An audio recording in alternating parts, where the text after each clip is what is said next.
Does that sound fine?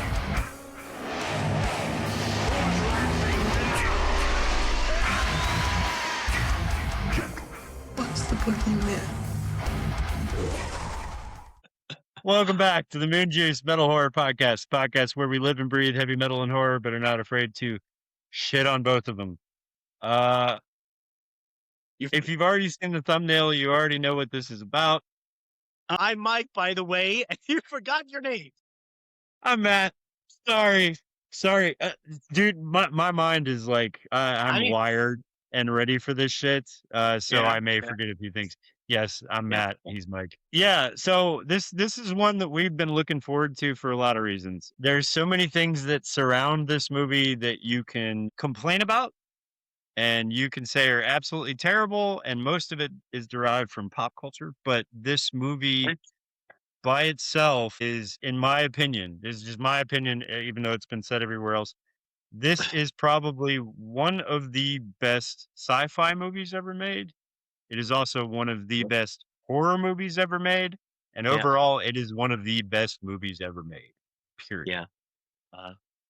There's a lot of people that can agree with that. There's a lot of people that are going to say I'm crazy. But yeah, but I don't understand you say, like, in pop culture, a lot of people have a lot to complain about this movie. For example, what? No, not the movie. Not the movie. Everything that surrounds it. Like the other tie-ins and the other things that have come out of this particular IP. Okay. Yeah. Yeah. As far as the movie goes, I mean, I think I have one complaint.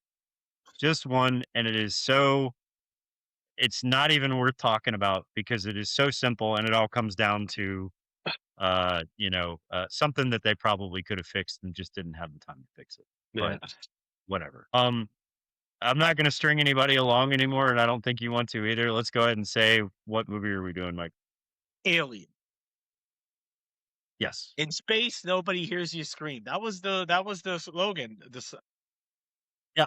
In space, nobody can hear you scream. It was on all of the posters that came out around that time, along with the picture of an egg that looks nothing like the eggs that the Xenomorphs come out of, but that's okay. It was still really effective. And that's because the poster was created before they even knew what the eggs were going to look like. A little bit of trivia there. There are a lot of interesting facts that surround this film, and I figured we kind of get those out of the way before we actually start talking about the movie. You can thank three things for this movie, and there are three things that a lot of people probably don't know, right? And Ridley Scott's not one of them, by the way. No, Ridley Scott is not one of them. You're right. For that, but no. So it's just okay. Something I want to bring up. No, yeah, go ahead. No hate for Ridley Scott. Done a brilliant job with this movie, but he's not the creator of Alien. He is not. That is correct, and everybody gets that wrong. The script, he didn't write the script. Nope. It was not his idea. The guy that even constructed the looks of the Xenomorphs, they were going to hire him anyway. Yeah, that's right.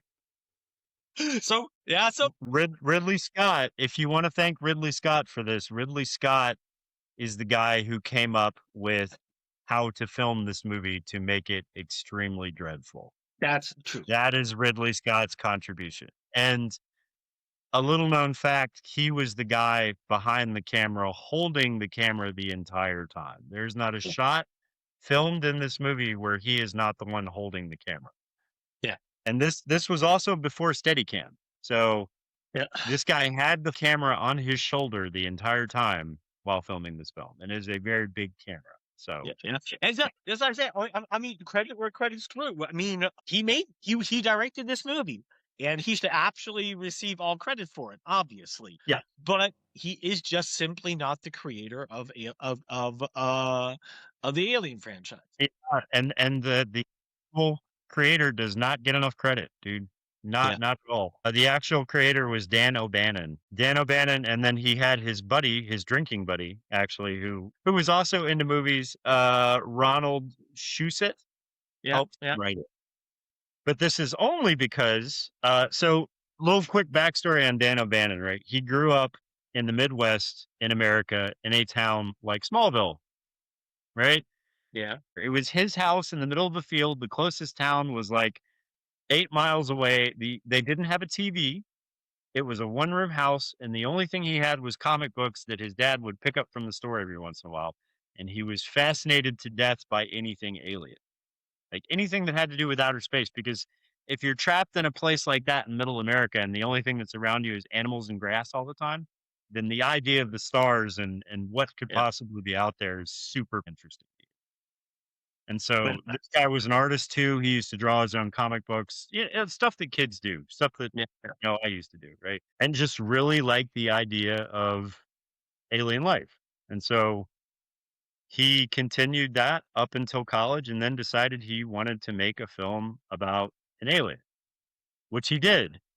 And it wasn't Alien. It was a movie called Dark Star, and it came out in 1977. Mhm. Um, now, it came out around the same time as Star Wars, right? 1977 was when Star Wars came out. It did not do well because it was a comedy. It was a movie about an alien who kills everyone on the ship, but it is a comedy. And it's hilarious. And if you haven't seen it, Yeah. you need to go back and watch it because it's great. But the alien is basically a spray painted beach ball that kills everybody on the ship, right? Yeah. It didn't do well. Funny thing about Dark Star is the movie that was created by Dan O'Bannon, who is the writer of Aliens. His Yeah. director for that movie was John Carpenter. John Okay. Carpenter directed Dark Star, which is interesting. This was a friend of his. He's like, "Hey, I need you to direct the movie." Yeah. That was his opening into directing. John Carpenter directed what was originally supposed to be Alien, right? Yeah. Hilarious movie, great thing. I said before we started, there are 3 things that you can thank for having this movie. One is the success of Star Wars. Because Yeah. Star Wars came out, nothing like that had ever been done before. Everybody wanted to jump on sci-fi. And this guy had just done this other movie called Dark Star and said, "It wasn't good enough for me. It was funny, and I think we're gonna do better if we do something that's scary." Mhm. So, he ended up going broke after that movie because it didn't do well, and he crashed on his friend's couch for, like, a month because he had no place to live. That friend was, Ronald Shusett, which is the other co-writer of Alien, and then got in touch with a studio trying to get this movie made and found a studio that was interested in the script, but they were only interested in the script because of the chest burster scene. Otherwise, they hated the script. They hated every piece of it. They said it's absolute garbage. It's boring. It's never going to work.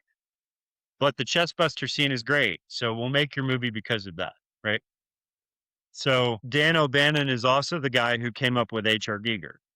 So it was him who Yeah. got H.R. Giger involved, not Ripley, right? So Cool. not Ridley Scott. So he got H.R. Giger involved. H.R. Giger threw out the first draft of the Facehugger, Yeah. and he sent that to that drawing to the people who wanted to make the movie, and they said, "This guy sucks, and he's absolutely insane. We don't like his artwork. We're not going to use him." So that was the end of H.R. Giger, right? All right. So they went into trying to make this film, and then they ran short on the budget and did not have any money, so they canned the film. They said, "We're not going to make this." Right? There's one person who saved it, right? And that's because the script was just floating around after that, looking for a director and looking for like a new movie studio to I know. produce. I know. Yeah. It landed in the hands of Steven Spielberg. Steven Spielberg said, "This looks amazing and I want to do it, but I can't because I'm doing this other movie right now, which was Close Encounters of the Third Kind." Right? Yeah. So he said, "I can't do it." But in his exact words, he's quoted as saying this: "If you don't find a good director to do this movie, you are an idiot because this movie is going to be amazing."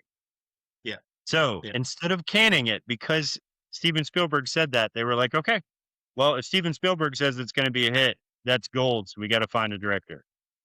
Ridley Scott had just seen Star Wars and was depressed out of his mind because he had not done any type of sci-fi movie whatsoever, and realized that he would never be able to do a sci-fi movie like Star Wars. He just didn't think he had it in him. He was like, "That is an amazing piece of work. I'm incapable of doing that, so I should just give up as a director." And so I think he said after 4 months after he saw Star Wars, he did nothing. He was just depressed, drinking, upset, giving up on Yeah. his life, and then the script for Aliens landed in his lap, or Alien landed in his lap. Yeah. And he was like, "I'll do this one instead." And that's how we got Alien. Also, along with the script came that one draft picture of the facehugger that H.R. Giger did. Yeah. And he thought it was sick, twisted, and disgusting, and was like, "Oh, this guy's great. Let's hire him to create the outfit for the." So he brought H.R. Giger back, which was a surprise to H.R. Giger. He was like, "I thought you guys hated my work." And Ridley was like, "No, no, that was another director. I like your work. Let's bring you back." So he designed the suits and everything, right? Yeah. So this movie almost did not get made. True. Yeah. You can thank Steven Spielberg, the success of Star Wars, and then a guy from the Midwest who really wanted to get out of the Midwest who created the story. Very unlikely trio of things that happened, but it's kind of like all the other ones that got made that almost didn't get made, like Evil Dead. Like those Yeah. things would not have happened if it had not been for people like Stephen King, who was like, "Hey, buy this movie and put it up because it's amazing." So it took someone else with some know-how about lightning in a bottle to get this movie. Mhm. So that's the trivia. I just wanted to get that out of the way because those are some interesting facts about this film, and some of them I didn't even know. Like I didn't know that H.R. Giger was brought on before Ridley Scott had picked it up, I knew that. which is interesting. I didn't know that. I knew that for a long time. Okay, I Yeah. did not. I feel like I should have known that, and I didn't, so I failed. Yeah, well, the thing is, a lot of people don't know because for a lot of people, Ridley Scott is seen as the creator of Alien. And it's like, well, in a lot of cases, for a lot of big movies, Steven Spielberg, for example, he writes the stories, he also directs often. Not always, Yeah, but often. But yeah, this is like up until the movie getting made, the story being written, all of the actual creation of Alien would have happened with or without Ridley Scott. yeah, It would yeah. might have been differently, of course, and eventually they might have even brought what's his name back? H.R. Giger. H.R. Giger. Who Yeah. knows? They might have even brought him back because it was also Dan O'Bannon that wanted him in it. Hmm. No, so it's kind of unclear, but still, I mean, Ridley's the only thing he did is what you said, like following the people around with the camera. No, other than that, he literally just directed the movie. Yeah, he What directed in it. itself What in itself is a lot of work. Yes. Yeah. But Holy shit. Yeah. I do not think it's justified to call him the creator of Alien because He's not. Plain and simple. He's not. it Yeah, it was was Dan Dan O'Bannon. O'Bannon. Yeah. Yeah. Yeah. The thing that you can credit Ridley Scott with is just basically what Alien is. So the story and everything that led up to this and the screenplay, that is all O'Bannon, right? But Ridley Scott knew from reading this because he fell in love with the script. He said that Yeah. immediately. He was like, I knew after reading the script that this was a movie I wanted to do, and I knew in my mind exactly how it should look Yeah. and how it should be filmed. And here's the thing, he took a lot of chances when he did this. If you notice, the opening of the film, which is a brilliant opening in my opinion, lasts for 7 minutes, and in 7 minutes there's not one word spoken. Nothing. It's 7 minutes of you watching a ship travel through space with this really eerie soundtrack, which arguably the soundtrack made the movie as well. Yeah. Like without this soundtrack, it would not have been the movie it was.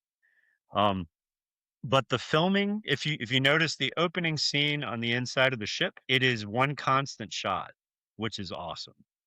So when you open up on the inside of the ship, it goes from room to hallway to room to room. That scene itself lasts 3 minutes. That is 3 minutes of him carrying a camera around on his shoulder from room to room and knowing exactly where to put the camera to induce this feeling of dread and this feeling of claustrophobia, which that's what sells this movie. It is a dreadful claustrophobic film where the lighting is extremely dark. You don't know what you're looking at half the time, and the monster could be anywhere, right? And that is all Ridley Scott. That's what he did. I don't know what else to say about this film that is going to do it any justice. Because if you think about the look of this film and how it feels going in and just the mood throughout, it is a slow burn horror film that constantly gives you the feeling of unease throughout the entire thing. With every Yeah. step, with every new frame, it just gets compounded. The dread here. It's definitely a slow burn, and it's something that had not been done before with horror or sci-fi. Yeah. And a lot of people went into it. Well, the funny thing, Mike, is a lot of people went into this film and brought their kids because they thought, I don't know why they thought this. They thought it was going to be like Star Wars. So there are like, But it's a horror. you can look at, it's a fucking horror movie. And these people are coming out of this film with their kids, and reporters are standing outside of the theater interviewing parents with their kids. Like, why did you take your kid to see this movie? Did you think it was going to be Star Wars? And everybody's answer is, well, yeah. I mean, that's kind of what we thought, because that's what's going on right now. And then there's like one scene. I wish I could put it on here, but I can't because it's copyrighted. There's one scene where the reporter puts the microphone in front of a kid who looks like he's probably 8, who just came out, and she's like, "Did you watch this movie and did it scare you?" And the kid is petrified. Like, he just came out of this film and he is petrified to where he can barely talk. He's like, "Yes, ma'am, it did. Scared to death." So how old were you when you saw this movie, Mike? How old was I? Mm-hmm. I was 7. Holy fuck. Dude, I did not see this movie until I was probably 14. You can guess who I watched it with. Your grandma, right? Yeah. And my mom. Your grandma is a wicked woman, dude. She's a wicked woman. Holy shit. Not only with my grandma, because my mom, because my parents also, they hated it that my grandma watched horror movies with us. There were certain times where my parents are like, if you keep on watching horror movies with them, we're not going to let them over to your house anymore. But okay. But there were certain movies where my mom was like, yeah, this one isn't that bad. And I watched that together with my mom and my grandma, Alien. Okay. And Alien, both in a row. Okay. And I love both of them. Yeah. Dude, see, I'm envious because you actually got to see the movies the way they were meant to be watched, right? I did not. It's the same thing. It's like the thing we were talking about before we started filming. It's like, if you didn't see Alien first and you saw Aliens first, then you already knew what was coming. And this movie and the mystery behind it and all that stuff was somewhat ruined for you, right? Mm-hmm. You actually got to see Alien first and then Aliens, right? Yes. You lucky bastard. Well, you saw Aliens first or what? I saw Aliens first. Yeah. And it's because my fucking dad was the horror fan, right? And so this was the time when if a movie was coming on HBO, you could just put a VHS tape in your VCR and hit record and record the movie. And that way you had it watch later, right? So he was a horror fan, and he didn't really seem to be bothered by much. Yeah. In terms of movies, he's like, yeah, it was pretty scary. That's usually what he would say. But when he watched Aliens, like the next day, he was like, I watched a movie. I'll never forget what he said. He's like, I watched a movie last night that would have scared you into a heart attack. That's how fucking scary that movie is. And of course, the jackass labeled the video cassette that he recorded it with Aliens. So I knew which fucking cassette it was. And I was like, okay. So the next time they're at church, I'm watching this fucking movie. So I watched Aliens. And I fucking loved it. And then I realized, halfway through it, I was like, there's obviously a story that happens before this that I missed. So then it took me literally 5 to 6 years after that before I could get my hands on a copy of Alien. And I liked it even better than Aliens. Which is odd because most people are like, oh, Aliens is the better movie. I disagree. It's hard to say. It's hard to say. I like both. Yeah, I love them.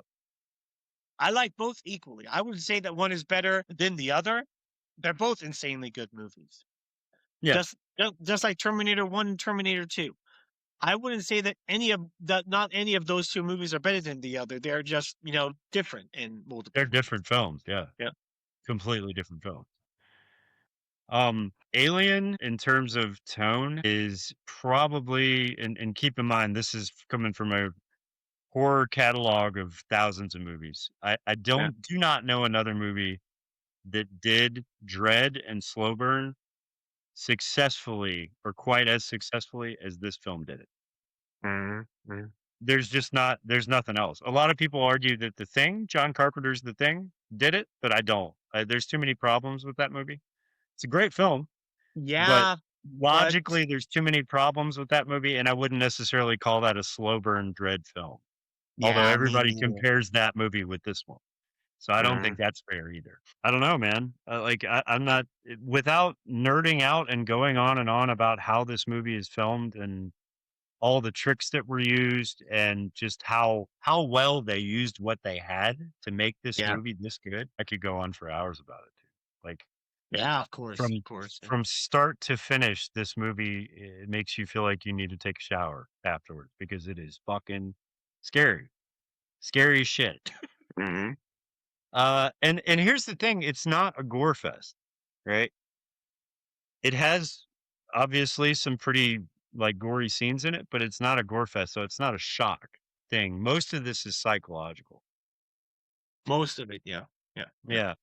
And like I said, if you got to see the movie like you saw it, where you saw Alien first and then Aliens, Mm-hmm. then there's things that you were led to believe while you were watching this movie that you weren't already clued in on from watching the second one. So by the time that you figure out that Ash is an android, it blows your mind that he's not actually the alien because something's up with Ash, right? There's hints throughout the entire film, at least the beginning of it, that something's up with him. He knows something. He could be infected by this creature in some way or whatever, and then it turns out that he's an android. That was a plot twist that nobody fucking saw coming when they saw this movie first. And for people that saw Aliens and then saw this, it's like, yeah, I knew it from the beginning that he was an android, obviously, right? Mm-hmm. So you were cheated out of how good this movie could be by having seen Aliens first, which is sad, but whatever. Mm. When you saw this movie the first time, what stood out the most to you?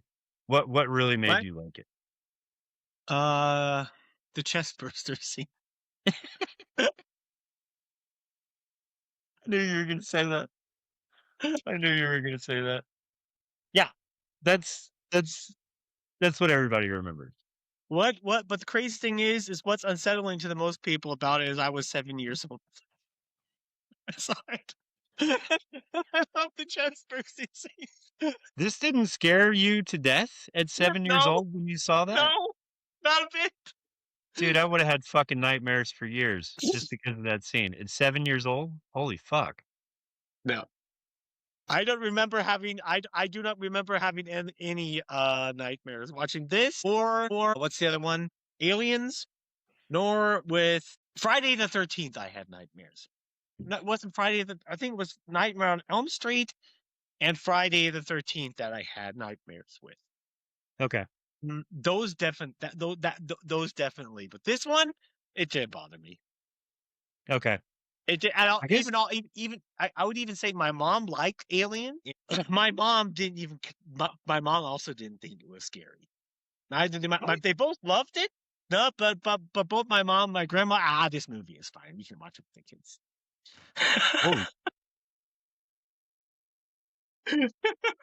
I guess it depends on what you think is scary. I mean, I've come across other people that have seen this. A lot of other people, obviously, because it's probably one of the most well-known movies in horror history, honestly. But there's a lot of people that were like, yeah, it was not scary, but it was really well done. And the story was great. And for that reason, I love it. And then there's other people who said that it scared the hell out of them. Like, they think this is one of the scariest fucking movies that exists. So it depends on what scares you. For me, what scares me, what fills me with like dread is not what I already know, right? So part of the thing about this film is that it builds on the idea that corporations and people are evil. right? Yeah. Because Yeah. none of this would have happened if an evil corporation did not want this organism and they were willing to put the lives of Well, other human beings on the line well, to get this creature, yeah. But right? you could also say none of this would ever happen if the crew would have listened to Ripley. That's yeah. That's a whole nother discussion I wanted to get into later. That is absolutely true. Ripley could have Yeah. saved everybody on the ship if everybody else had just fucking listened to her. The problem is, Mike, the reason that didn't happen is because the person that didn't listen to her wasn't a human. He was He was an programmed. android, yeah. Yeah. He was programmed with one thing in mind, and that was to get that organism back to Earth so that it could Yeah. be studied, and the crew was expendable, right? Um, of course, we didn't know that at the Unfortunately, time, yeah. but humans don't necessarily scare me, right? So that whole aspect of the movie is not lost on me. That humans are evil and they're willing to sacrifice the lives of other human beings to get what they want for monetary Yeah. Yeah. value. That's understandable. That happens nowadays. That's a normal thing. I'm not scared of that. What scares me is the unknown. What scares me is what I don't know, right? Yeah. And that right there is what this movie is all about. It's what you don't know, it's what you don't see, it's what you're not expecting. Mhm. And there's not a second in this film that goes by where you don't think that this thing is going to come out of a corner or a wall or a ceiling, and that's going to be the end of you. So you are literally at high point adrenaline this entire film, Yeah. expecting this Yeah. thing to jump out at you. That atmosphere has worked so well that for people like me that are scared of the unknown, this movie is terrifying. Absolutely fucking terrifying. Now, if that doesn't scare you, what should scare you is what we just talked about, and that's that these people were sent into space on a mission. These are just space truckers, right? Is what it comes down to. Yeah. That are hauling fuel that's been mined at a mining colony, and they're coming back from that place to Earth, right? Um, And when they're doing this, they're woken up from their hypersleep that was supposed to last another 10 months, Mhm. right? Uh, and they're woken up by the sound of the computer because there's an alert. Their cryopods open, everybody wakes Yeah. up, and then they all sit down and have kind of breakfast because they just woke up, right? Mhm. And Mhm. that scene is cool because it shows just like the everyday person and what they're really worried about. You kind of get to meet the crew. They're making jokes and laughing, but immediately the conversation turns to, "Hey, we need to talk about the bonuses for this trip." Yeah. Because there's two people on the ship that are ship engineers and they're like they're your blue collar worker while Yeah. everybody else is kind of not upper management, but they're higher on the ladder and they're going to make more from this mission than these two guys are. So these two guys are concerned about the bonuses. You notice everybody just ignores them and just like anything that they say, they're just like, yeah, shut up. Nobody gives a shit about that, right? So you get kind of like the corporate attitude that ruins societies right here in the show. Yeah. It's Mhm. like on full display. Nobody cares about the low guy in the totem pole or how much money he's going to make from being away from his family for God knows how many years they were on this ship. A few years at least. I mean, yeah. Yeah, This is also something that's brought up, like because Ripley has a dog.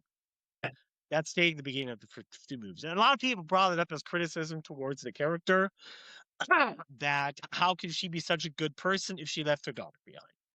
But this you can make the argument like originally this trip was only supposed to be a few years. yeah, Like let's say the journey was supposed to be like about a month and they pick up the cargo and then come back. That was originally the plan.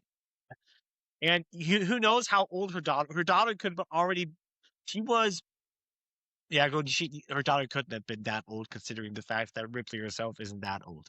But she yeah, could have but her daughter probably had a father. yeah, Yeah.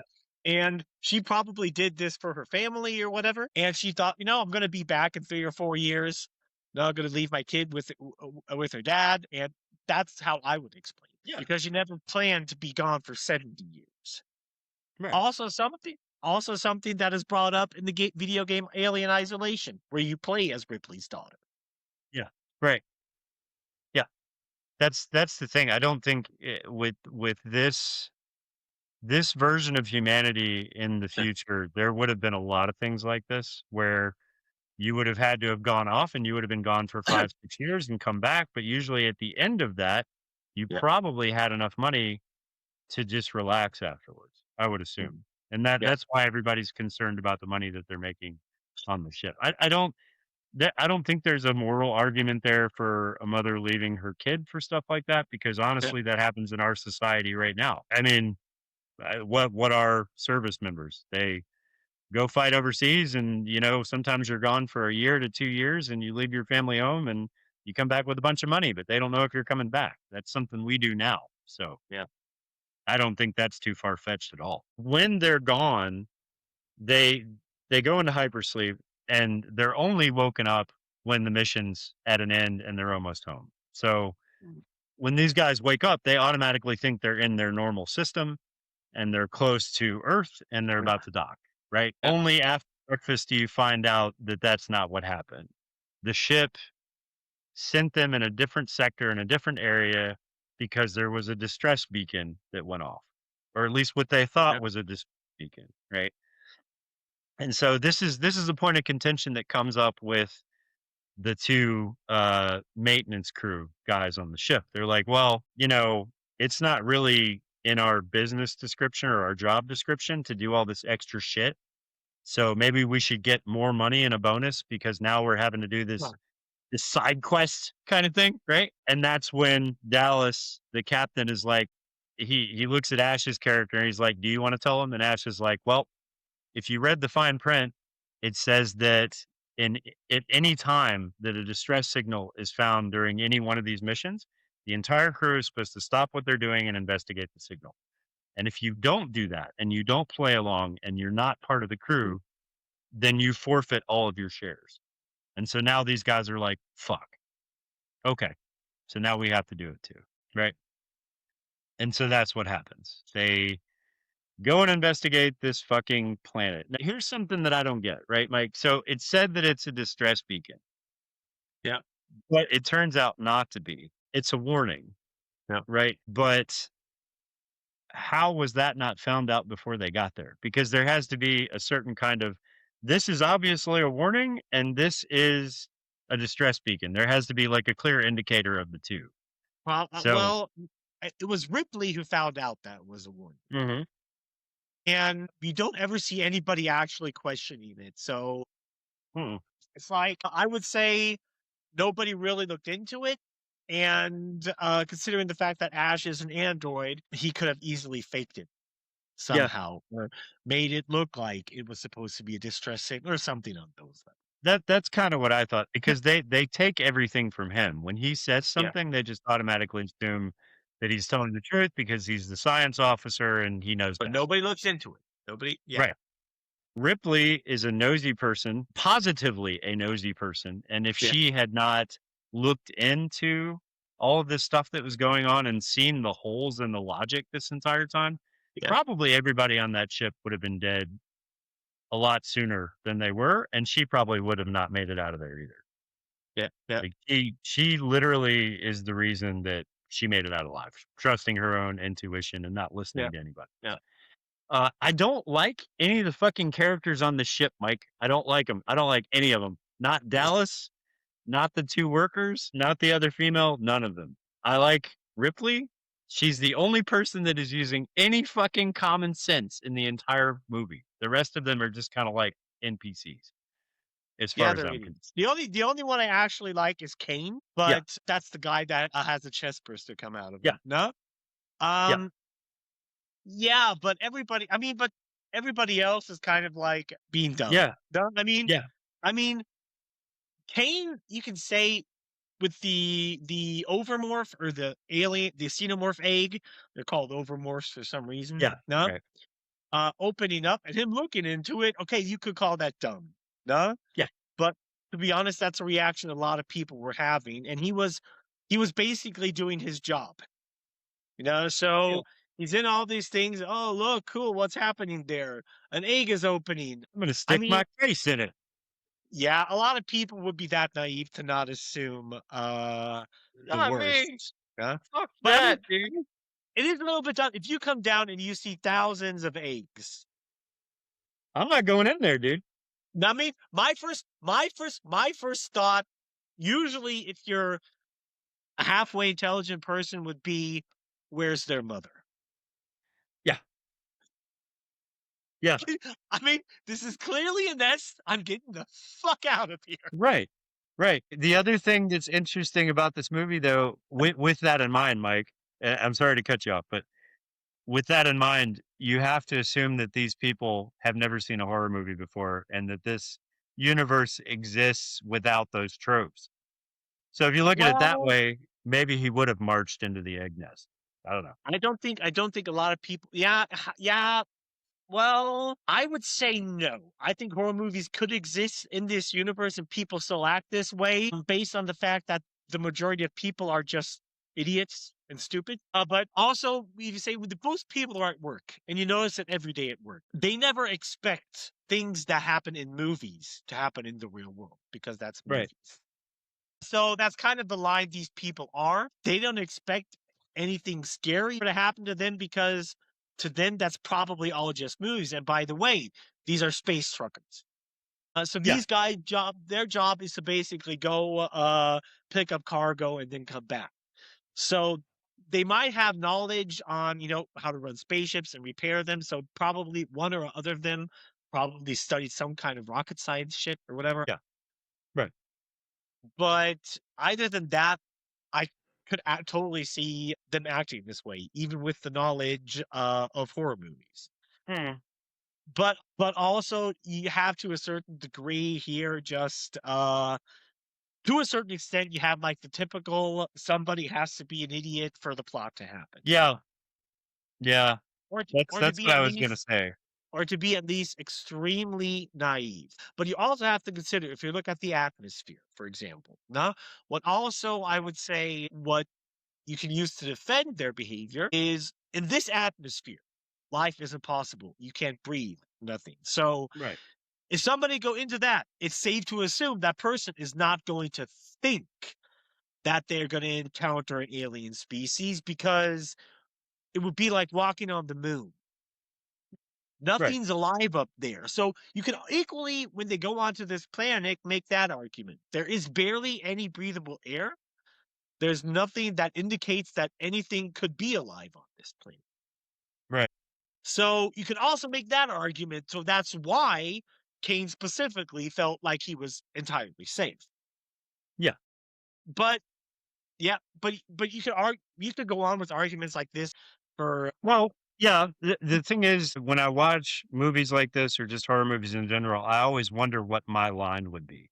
Like the line that I wouldn't cross where it would already be like, okay, this doesn't feel savory enough for me to do this any further. For me, that would have been seeing the ship in the distance, the derelict ship.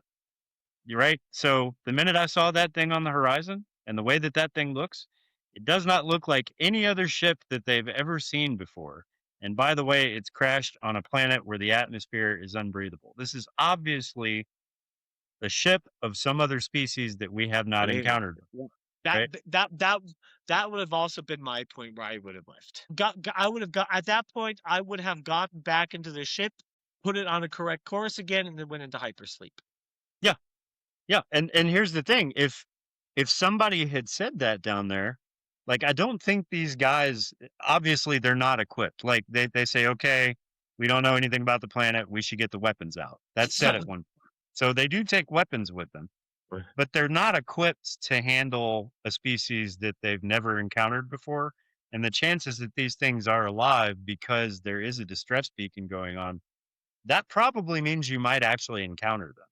So if one person would have had the smarts to radio back to Ripley, because Ripley stays on the ship and she's looking at the distress beacon and the sound to figure out if it is a distress beacon or whatever it is, she stayed back on the ship. If Kane had called back to her and said, hey, this is a technology and a ship that we have never encountered before.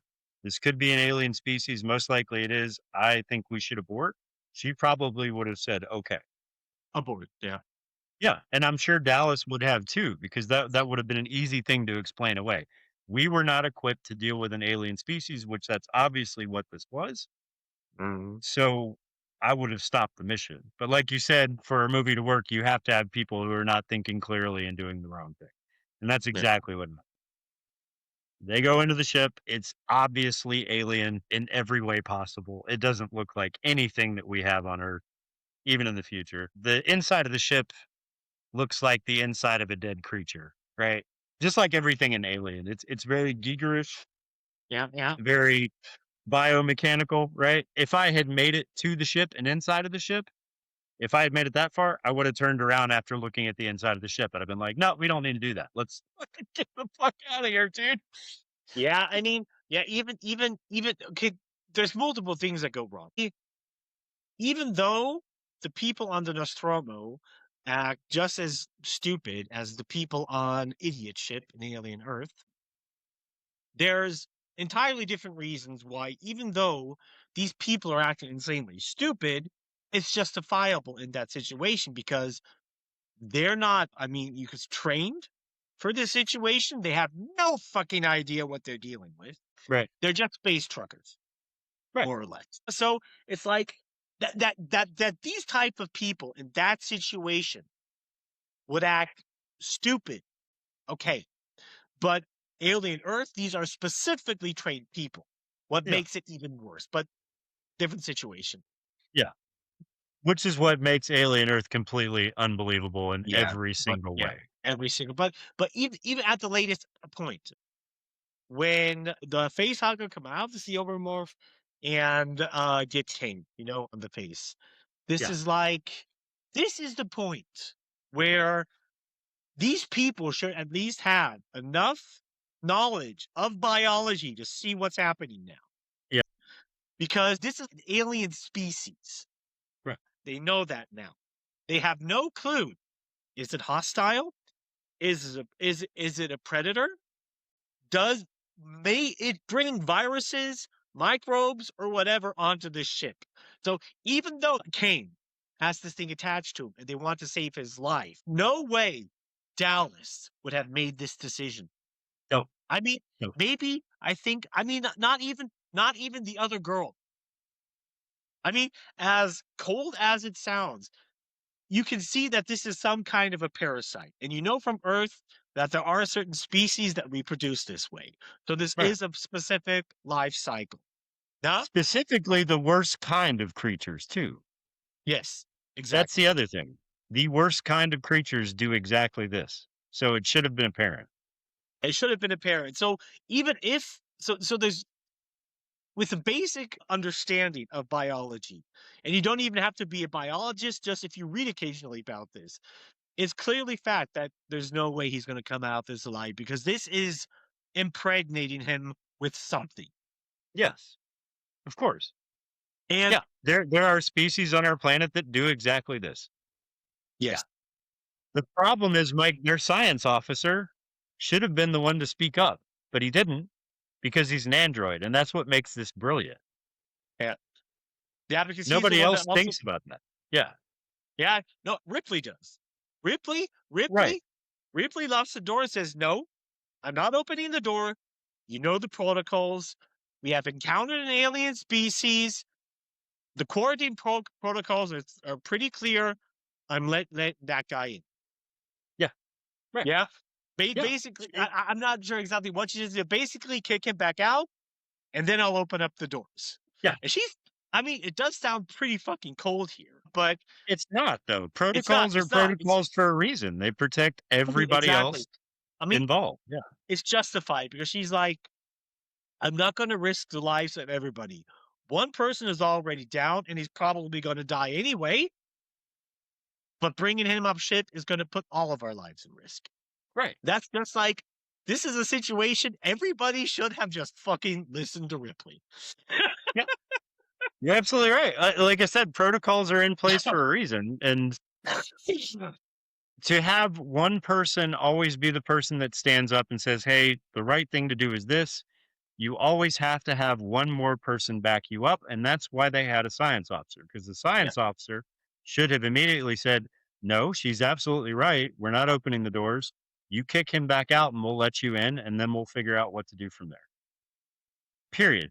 But because this is set up the way that it's set up, it doesn't happen that way, and that's what's brilliant about it. Yeah, of course. Also, this is your first twist, because from the beginning of the movie up until this point, Kane has been the focus. You think that he is the main character. Yeah. If you're watching this movie for the first time, you think, okay, normally in these movies, there's a male character who's a strong character. He is obviously the main character. So you thought up until he got this thing on his face that he was the main character. And then all of a sudden, he's taken out of the equation. That's your first twist. And I love that twist, because that's when Ripley steps in, and now she is the voice of reason on the ship. And Dallas is just not a good captain, dude. Not at all. And the decisions don't stop here. They get worse from here. Because not only does the science officer, who we are not yet aware is an android, not only does he just open the door and directly disobey protocol, he immediately loads him into a bay with this thing on his face and starts trying to cut into it, right? And Dallas is all about it. Dallas is like, yeah, let's fucking get this thing off, without any consideration about what that could possibly mean, and not thinking about the way organisms reproduce. This is a different organism they haven't seen before, but it does exhibit the characteristics of something that he would have had to have seen if he is an Earthling that has grown up on Earth, right? Yeah. This is obviously your classic, like, wood wasp, basically. Yep. That lays its eggs in an organism. I mean, yeah. with any understanding of biology, there's no species that reproduces this way that is not extremely hostile. Yes. Always. All species that produce this way, the host that impregnated dies. It always dies. Yeah. And you can even say, because in the majority of species that produce this way, the embryos eat the host from inside. What is a slow and painful death? The xenomorphs, you can say, on the other hand, well, it's over pretty fast. Yeah. It's a very quick process. I mean, you don't suffer for that long, but yeah. This is also something that's fucked up throughout the canon of Aliens too, and this is why I bring this part up, right? So they bring him into the medical bay, and they immediately start cutting on him, right? When they cut one, they try to cut open one of the fingers of the facehugger to try to get it off of him. It immediately bleeds acid onto the floor, through that deck, into the next deck, through that deck, all the way down to the bottom of the ship, and they're following the acid all the way down. So not only can you not detach this thing, but it has highly corrosive acid for blood, which makes you not able to touch this thing in any way, because it is a danger dead, it is a danger alive. And the two guys that are supposed to be the least intelligent people on the ship say the smartest fucking thing in this movie, and nobody listens to them. It's like they don't even say it. You know what I'm talking about? Yeah. The one guy's like, why don't you guys just freeze him? Yeah. Why don't you just freeze him? We have a cryo chamber. You could just freeze him, and then he's no more danger to anybody else on the ship. And then when we get back to Earth, we hand him over and let the proper authorities deal with it. That's the smart thing to do, because if we suspend him in cryo right now, he's no longer a hazard. And when they say that, nobody listens to a goddamn word they say, and they continue fucking with this organ. And that blows my mind. So not only have we disobeyed protocol in a really terrible way, and nobody's talking about that but Ripley, but now you have a very simple solution that could have been followed, and nobody wants to take that avenue of approach. It blows my mind, and it drives me crazy. Like, they could have saved themselves completely if they had just frozen this thing.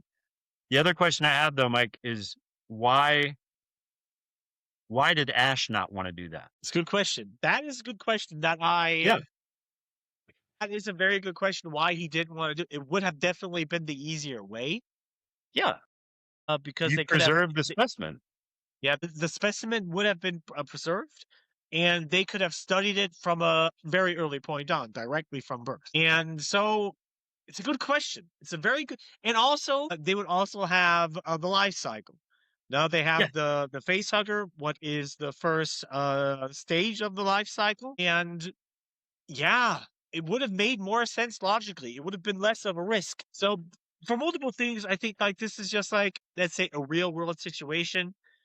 This would have not happened for multiple reasons. For one, they would have probably not missed the face hugger on the ship. Mm-hmm. And even if you have like an android like Ash, it would have obviously done the thing with lowest risk. That at the highest probability of the ship successfully arriving at Earth. What Right. would have been just putting this guy in cryo sleep with the face hugger? Yeah, and it's not like if we had not seen later we see the directives of the actual mission spelled out in black and white, right? And nowhere in there does it say, let the creature incubate, let the life cycle proceed because we want to know more about the creature. It doesn't say anything like that. It says bring the organism back to Earth. That is your top priority. The crew is expendable.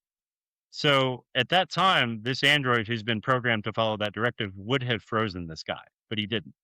And so that makes me think that possibly these androids have kind of a morbid curiosity. Yeah. Because he seems interested in seeing where it goes from here. And he's obsessed by it too, because when they decide to just leave this guy lying on the bed and not fuck with the organism anymore, everybody kind of goes about their business. They're all worried, but they all go about their business. And they leave Ash in that room with him. And Ash is taking internal pictures of this guy to try to see what's going on. Ripley comes back to confront him about his decision that he made to let him in. And when she walks into the room, Ash is looking at a screen that is obviously the screen of the guy's chest and his lungs. And he's looking down one of the lungs, and there's something lodged in the lung. And it's clear as day on the computer screen when she walks in. He turns it off immediately when he realizes she's there so that she doesn't see it. And she's like, "What are you doing, Ash?" He's like, "Oh, I'm just correlating, trying to figure out what's going on." And he's acting really suspicious, like he knows something. She doesn't ask about what's on the screen, even though she clearly saw it. Yeah. Right. And that bugs me because I feel like the first thing she would have done is, "Hey, by the way, what you looking at there? What is that?" But she doesn't. She just says, "Hey, you're a science officer. Why the fuck would you break protocol and open the door and let this guy in? That seems very strange to me." And he pushes it off like, it was a risk I was willing to take, And she's like, "You were willing to risk everybody else's life on the ship just because you have a curiosity about what this organism is, right?" And he doesn't deny it. He's like, "Yeah, I felt like that was a decision that needed to be made to save his life, and I would like to know more about this." And that's kind of what you get from Ash. This is your first hint that this guy has other intentions other than being a science officer. She immediately goes to Dallas and says, "Hey, what do you know about Ash?" And this is where we find out from Dallas that they had another science officer that he had been on multiple missions with, but they replaced that science officer with Ash 2 days before they left on this mission. Fishy as fuck, dude. Fishy as fuck. And I think at that point, she knows something's going on. Yeah. She has to, right? She's the only one making any sense here at all. Yeah. Anyway, the thing falls off his face. This is while she's having that conversation with Dallas. Yeah. Ash says, "Hey, you need to come on down here and see this guy." And Dallas is like, has his status changed? He's like, "Well, it's easier if you just come down here and look at it." Right? He did that and said, "I want you to come down here and look at this," because he was thinking, if I bring them here, maybe this thing, whatever it is, will come out while they're here and attack one of them. And I think that's what that was. He's like, I need to get them in the room with him to get this thing to proceed on whatever it does. They go down. The thing is off his face, and they're looking around the office for the face hugger. Eventually, they find it because it falls on Ripley's shoulder. Then he wakes up. Right? He wakes up and he seems to be okay. There's something here, Mike, that you have to watch for. This guy, when he wakes up, is not acting like Kane that we met before. And it's obvious. You could say it's just because he's disoriented. You could say it's just that he's out of his mind because he just woke up and his memories repressed what happened because he doesn't remember anything. really what we're seeing is the exact same thing you see from a caterpillar or any other organism that has been infiltrated by some type of other parasite. There's a little bit of mind control that wood wasps have on Yeah. the creature that they've inseminated, and they guide it to go do the things it needs to do to get the life cycle continued. So the first thing he says when he wakes up is, "I'm starving. I need to eat." And that's exactly what caterpillars do that are infected by another organism. They just go off and mindlessly eat because the things inside of them need food to grow quickly. Yeah. So he's acting exactly like a fucking caterpillar that has been inseminated with this type of parasite. Exactly. Nobody caught this at all. Not even Ripley. Yeah. Yeah. But also, the thing is, Ripley herself, she might not be aware of these things. You know, when it comes to how specifically hostile parasitic species reproduce, I Yeah. don't expect everybody to instantly catch on to this. Yeah. But at least a few people or one or two people would catch on to this. Yeah. With the amount of people they have on the ship, one person would have caught. I mean, probably not everybody, and that does not mean that just because they don't catch on to this that they're dumb, but at least one or two people would have recognized what's happening here. Yeah. Yeah. I mean, beyond absolutely. it. Yeah. Yeah. So Yeah. And it's not like these are young people either. And that's what bothers me. They're all kind of like mid-30s. Dallas is early 40s. They've had life experiences enough to realize that this is a really strange thing. But at the same time, I think that they're probably just ecstatic that he's awake and that he's okay, that they're not really thinking about it. Yeah, Right. probably. Yeah. Also, they have the dead organism and it's no longer a threat. So that's also something that's completely off their plate. So now they're like, okay, good. We found out that there's nobody there that's alive. This organism is dead. That means we can go home. And that's the first fucking thing they start talking about is, when can we get home? How long is it going to take us to get home? And they start talking about the bonuses again. They've already forgotten about the fact that this guy, probably just got impregnated by something terrible. Right. And here comes one of the best scenes in the movie that everybody remembers, and it's done fucking flawlessly. This is one of the most brilliant fucking scenes in any horror film because everybody's sitting down. You take the audience who's watching this movie and you put them into a situation where everybody's happy and it seems like everything's fine and they're all joking around the table and they're all eating, and the audience does a big sigh of relief and says, "Okay, glad that's over." And then all of a sudden, bam. This guy starts fucking screaming. He starts writhing in pain. They flip him over on the table and he's laying on his back and his whole body's going into convulsions. By the way, Mike, the entire time, Ash is just sitting there like this. Did you notice that? I noticed that. Yeah. I love that. Everybody else is freaking out and they're clamoring, and Ash is just like, "What's going to happen next? What's going to happen next? Yeah. What's going to happen next?" It's like he's taking mental notes, There's a thing about the scene that's a misconception, and it's been perpetrated by the crew of the movie, but it's not actually true. It's always thrown out there that the cast and the crew, or at least the cast, didn't know that this was going to happen. Like, people always say, "Oh yeah, that the whole scene and the reactions that you see in the scene are genuine because none of them knew that this was going to happen." He lays back on his back and starts gripping his chest. This thing pops one time and there's a blood splatter on his chest. And I don't know if you noticed, but that's the thing that they didn't know was going to happen. They knew that this chest burster was going to come out, but they didn't know that there was going to be a pop first with blood and then there was going to be a pause. Yeah. So there's a pop, there's blood on his chest, and the whole scene goes quiet. There's a big pause there that happens because everybody's shocked to shit that nothing happened, that the chest buster didn't just come out, because that's what they were expecting.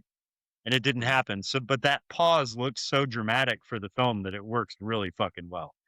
Yeah. And then he starts writhing again, and then you get the thing busting out of his chest. The other thing that they didn't know was that they were going to get covered in blood. So the crew did not know that there were 4 blood bags in there that were going to puncture at the same time, and there was going to be a stream of blood. And the one girl catches it right in the face.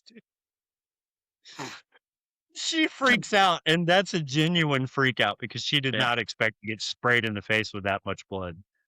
And so what you see on screen there is very genuine and it's really well done. And the creature itself looks a little goofy, but it Yeah. also looks terrifying. I think the It's whole mentioned. scene's done well. Yeah. So Yeah. yeah. Um, I think this is kind of the part of the movie where from this point on, everything just goes badly for everyone. It's just one thing after another. This is the start of the domino fall, right?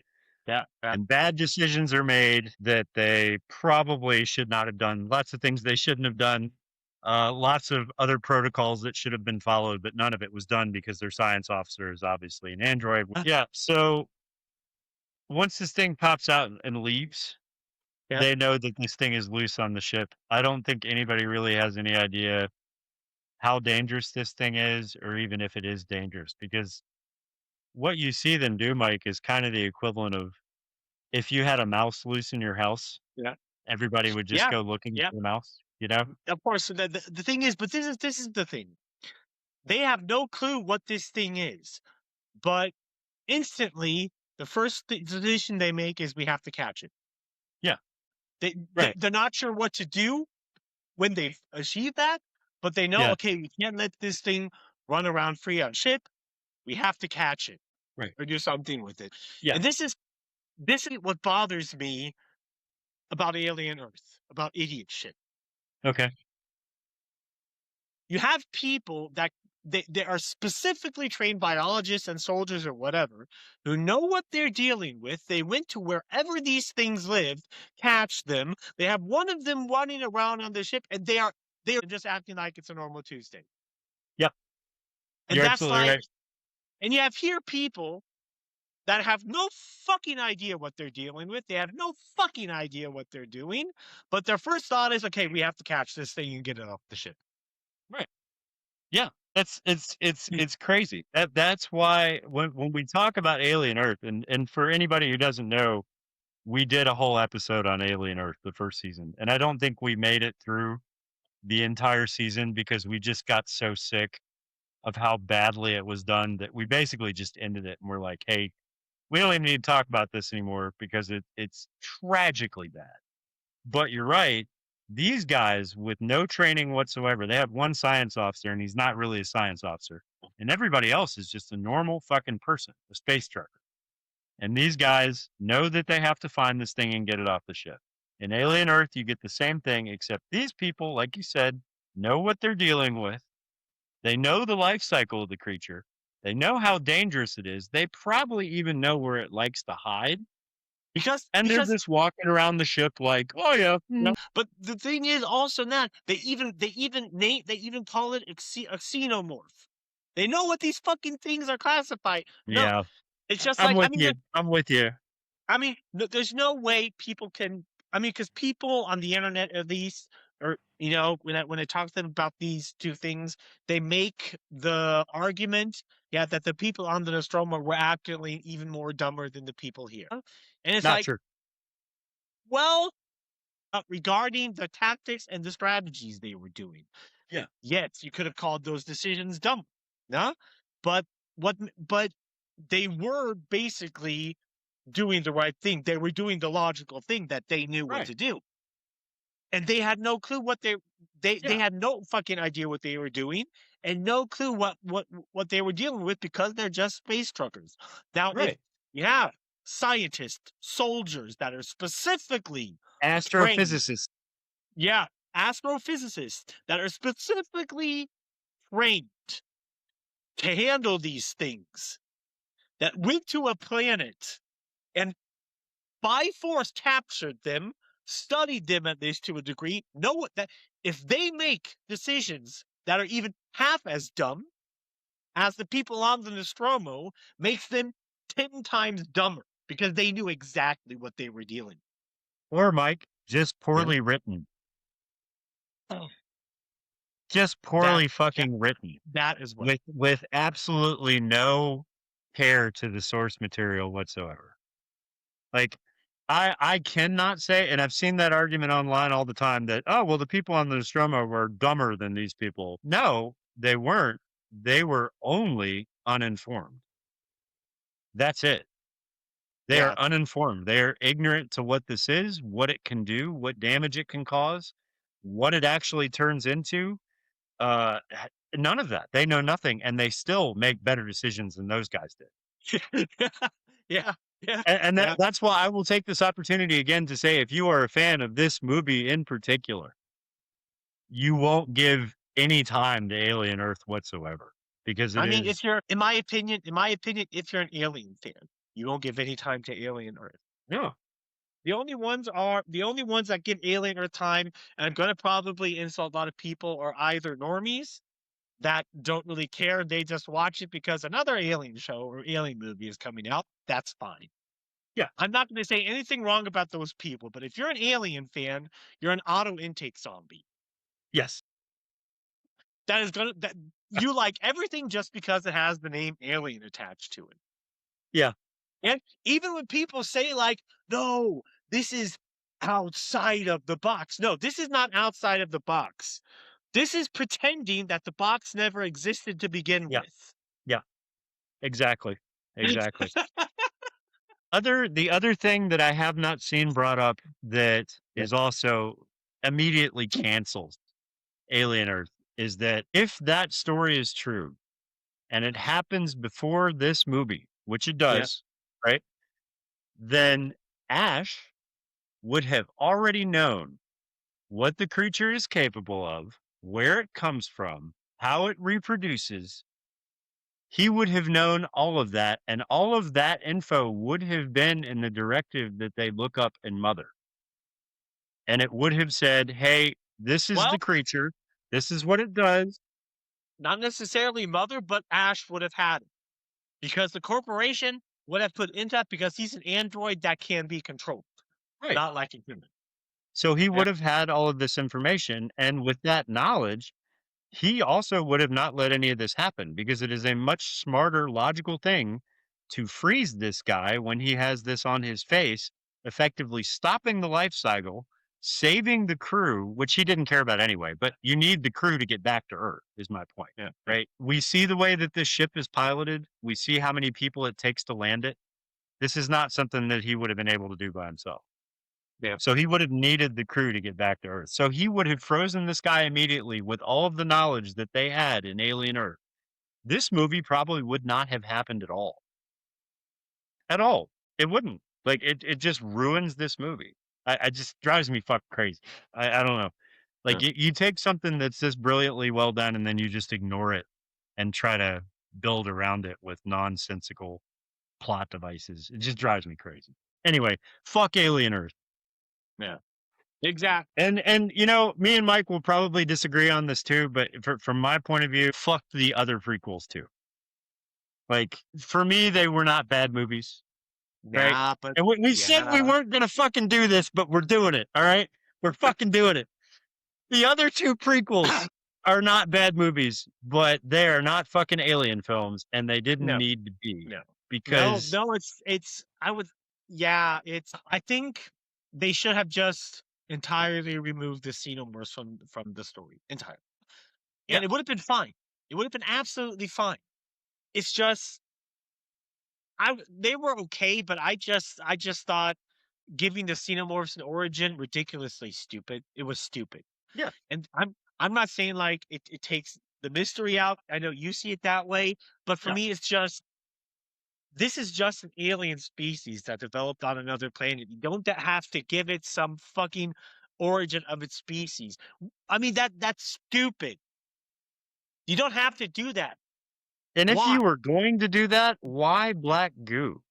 That is the most derivative non-explanation you could possibly come up with, because it does not give you an explanation. The black goo was what created all life on Earth. I mean, sure, why not? Why not? I mean, dude, I'm sorry, but this is no, this is dumb. I mean, because in itself, it's just extremely far-fetched. Yeah. Like, this happened. That's an understatement. This happened. Yeah. No? The entire humanity, all life on Earth was an experiment. Then they went over here, and then they found this black goo, and it creates mutation AYZ that leads to event BCD purple gets infected, what leads to species AYZ. Somehow that is a xenomorph, but it's not. But an android comes over, he sees that, and he starts to fuck around with it as well. And then he creates another BYZ. Yeah, it That didn't need to origin be. it's stupid. It's dumb. It goes back to everything we talk about with other movies and their prequels. It's like, you didn't need to do this. And if you follow the logic of why somebody would want to do this, it all boils down to, in the end, we knew it was going to make money, so we did it. Right? Yeah. But what that effectively does is take the original story and something like Alien, that is very claustrophobic and very unknown terror, right? And then makes it known. So if you've seen Alien Earth and you've seen the prequels, then this movie is not scary at all. Not anymore, because you already know what it is. You've taken all the mystery and wonder out of it. So even if you wanted to go back and watch the Alien films, if you wanted to watch them in actual chronological order, you could, but that would ruin every fucking film for you. Every one of them. And that sucks. Because this right here, in my opinion, is high art compared to the trash that is those two movies and Alien Earth. Like, the two are incomparable. They feel like two totally different universes. It just fucking blows my mind. And you can say creators can come back, like the whole Star Wars thing, right? Creators can come back and decanonize something. And arguably, I think that needs to happen, but that doesn't solve the problem, because you don't really erase those movies from happening. They still happen. Yeah, You know? you don't erase them from happening. You can only erase them from canon. Right. And I mean, simply that would do. But I mean, for others, for Star Wars, for example, they would have to retcon everything Literally. that happened since The Force Awakens. Literally everything, because for normies, they have Star Wars fatigue. You can't count on them. Right. And Star Wars fans, they hate Star Wars. You have this effect on the majority of franchises. You have Lord of the Rings, you have Star Trek, you have Star Wars. They've done this pretty much to almost everything. And it's like that's one thing that bothers me. It's just like when you have like people having their own vision for a specific franchise, what multiple screenwriters, directors, and all of these idiots have. What fucking bugs the shit out of me. Make your own IP. Make your own vision. Make your own movie. Don't take something that has existed for decades and totally rewarp it into something unrecognizable just so you can have your own vision about it. Yeah. That's not creative. No, it's not. That's not creative at all. That's just hacking something. Yeah. Yeah. And it's just a cash grab. Like, and we just did the last episode of the podcast, we did Welcome to Derry, right? And I immediately thought, and it's probably because I have fatigue from things like this, where they've taken an IP and they added a whole bunch of shit to it and did a prequel to explain away the original source material in a way that ruins the surprise. I thought that's what Welcome to Derry was going to be. But that show turned out to be better than the actual movies. Because they didn't fucking do that. There was no need to do that. Take the story as it is. If you want to add something to it that's interesting and creative, do that. But don't shit on the original source material, because you ruin it for everybody else. If you haven't seen Welcome to Derry, go watch it. It's worth it. Yeah, it's absolutely phenomenal. Yeah. But with this, we'll get back to the movie too in a minute, but there's a certain amount of people that will say Aliens destroyed this movie because Aliens did too much, right? I'm not in that camp. I think that Aliens was a brilliant follow-up to this film. They didn't really, they took liberties with the source material, but not really. Well, they built onto it. They built onto it. Yeah. I agree with you on that point. It's just like there's building onto it, expanding it, or just entirely fucking changing it. I mean, the thing is, what a lot of people complain about in Aliens is how the aliens look. For example, how they're acting. These are surface level shit that have zero meaning to the plot. Yeah.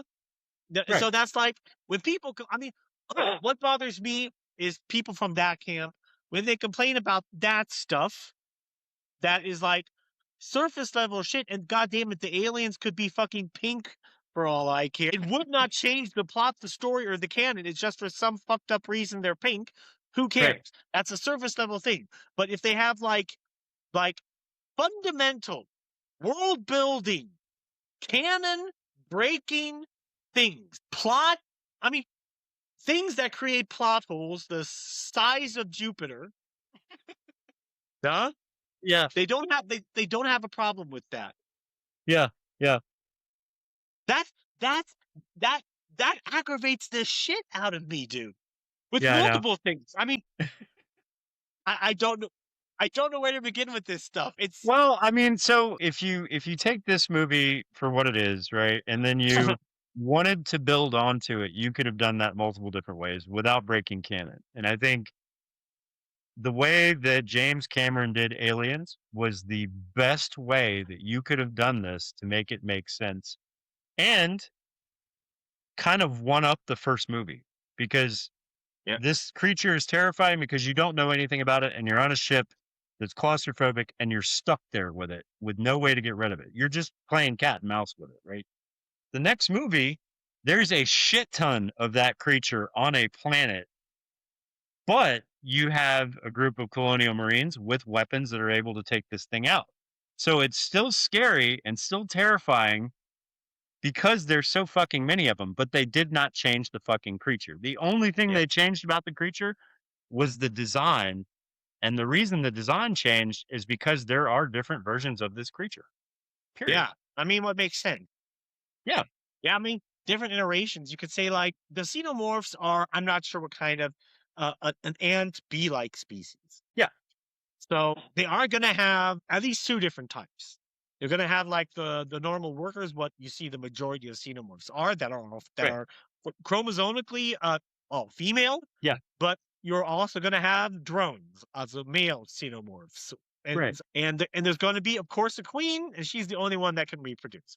That's obviously what the drone's job is. I mean, yeah, right, exactly. But it's even stated that usually in xenomorph hives, how they act is that is actually the job of the male xenomorphs. For one, to fertilize the queen, but they also act as guardians of the inner chamber of the queen.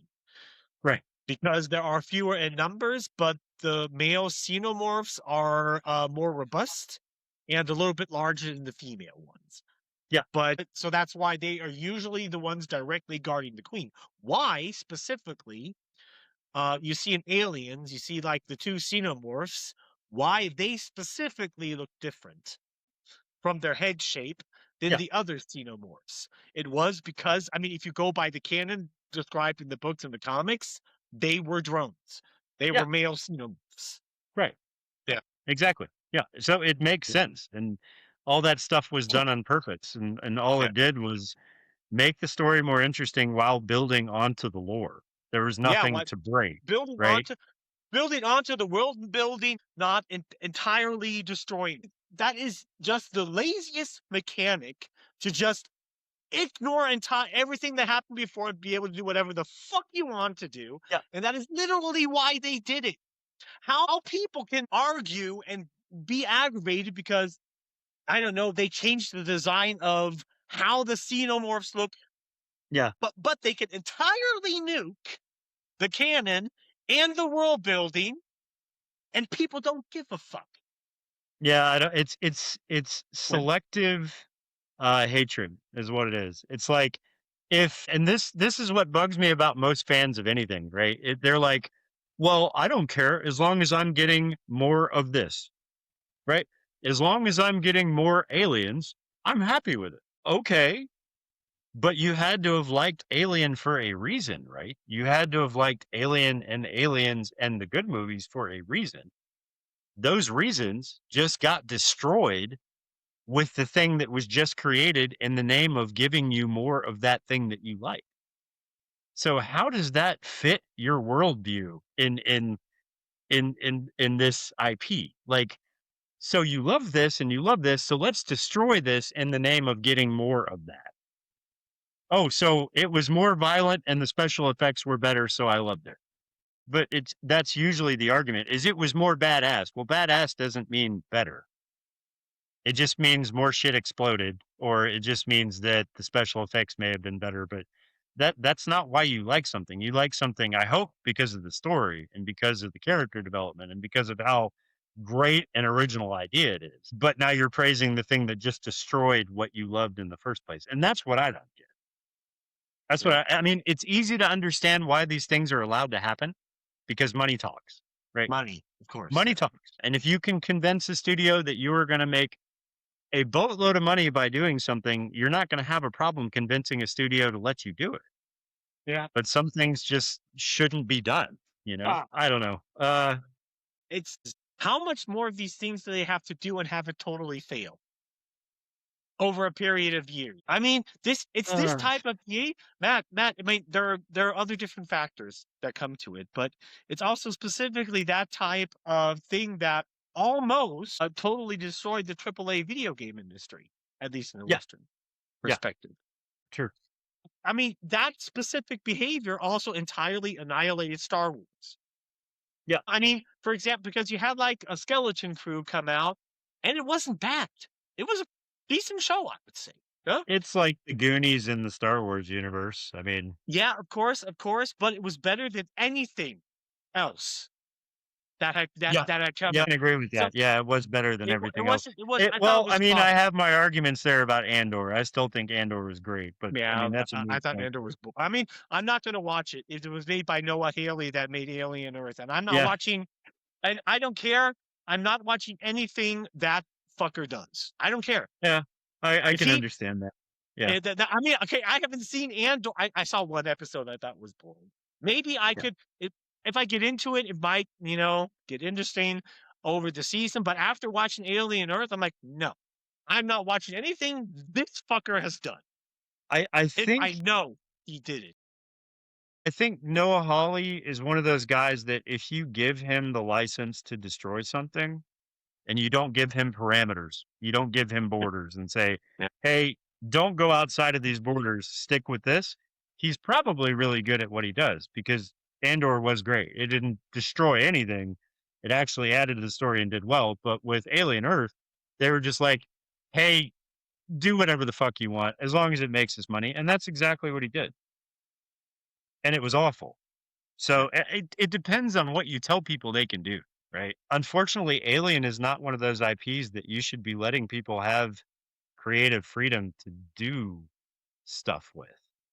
You know what I mean? Just like Star Wars or anything else that's a sacred IP, you stick to XYZ and you stay within that. And if you're able to make it work with that, then great. It would have still made money. So why let the guy do whatever the fuck he wants to do? That's my problem, right? James Cameron, when he did Aliens, was a fan of the original movie, but he didn't want to make an Alien film. He specifically said, I don't want to do Alien. I want to do a Terminator style movie. I want to go scorched earth with fucking soldiers and all this shit. And they were like, well, you can't create your own thing, so you're going to have to do it in the Alien universe. And so that's what he did. He was like, okay, I'm going to make a Terminator style, badass 80s violent movie, but I'm going to stick within the parameters of what was already established in Alien and make that work. And he did it. Yeah. Aliens is the proof that that is able to be done respectfully and well. So why not fucking do that, dude? Fuck. Why does it have to? Why you got to fucking wreck everything? Yeah, because that all leads back to people having their own vision of a franchise. It's just like you say, I'm so glad I can't wait to put my mark on this universe. No, every sci-fi and fantasy fan within the last 15 years has heard that. That basically means I'm going to do something entirely fucking different, but I'm still going to call it this. Yeah. And that doesn't That's what work. that means. I mean, if you have your own vision, your own creative vision to make a movie or whatever, you make your own IP. Yeah. Simply. Yeah, but you have to wonder if we're not at a point where creativity and new things doesn't make the money that's using another IP that's already successful. Like nobody wants to take chances, is what I'm saying. Nobody wants to take chances, but I'm going to call that out as flat out BS. It is, but I mean, but you have to create something new that gets people interested to be able to have a new IP. But that kind of thing is dangerous, and people aren't willing to spend the money on it. You know what I mean? And that's where it comes from, because you have to have funding for your thing, your widget that you want to make. You have to have funding for that. And nowadays you can't find a studio that is willing to fund that because it's too much of a risk. Right?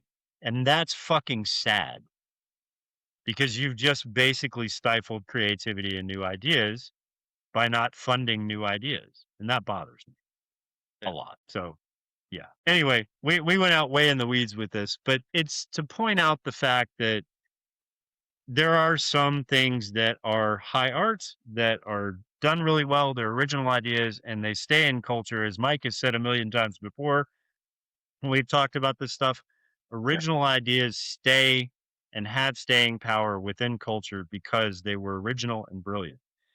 Yeah. And nothing new that is coming out is actually new. Nothing. So if it's just a rehash of something, or they're taking an old IP and adding stuff to it or breaking the lore, it's interesting for people that it's interesting to, and then it's forgotten. So once Alien Earth is done, once it's done, 5-10 years from now, nobody's going to remember that fucking series, dude. There has been something that has been rescuing the Alien IP, and it's happened before, and I kind of hoped it would happen here, because the prequels that came out that Ridley Scott did, they weren't well liked by alien fans. And so there was a third movie there that was supposed to be made that they completely pulled the funding from and said, no, we're not doing it. And I think that was because there were enough people, including probably the original creators, that were like, hey, no, we're not going to do it. Well, you're right. Alien Earth Season 2 is actually, it's greenlit. Fuck. It's green. It's green. Okay. Well, I'm not watching it. I'm not fucking watching it. I'm going to go ahead and say it right now. I'm not watching it. I'm going to stay away from all that. I don't give a shit. As far as Alien goes, we're at the part now where this thing is now running through the ship and they have to actually go find it, right? Yeah.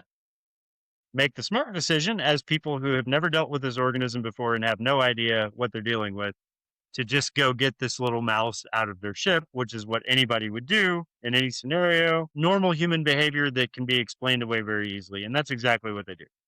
They get motion tracker devices, which is one of the coolest fucking widgets in any film, just because of how this is done. By the way, Mike, to make this device, they used the original Atari, and there was an Atari football game. And that's what you're seeing on the screen. They used an Atari football game, and that's how they created the dots and the beeps and all that stuff.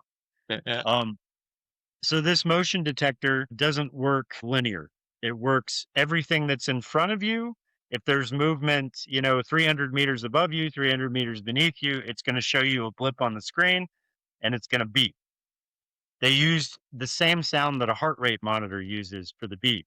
And that was subliminal, because as it beeps, it almost sounds like there's a heart rate getting faster and faster and faster.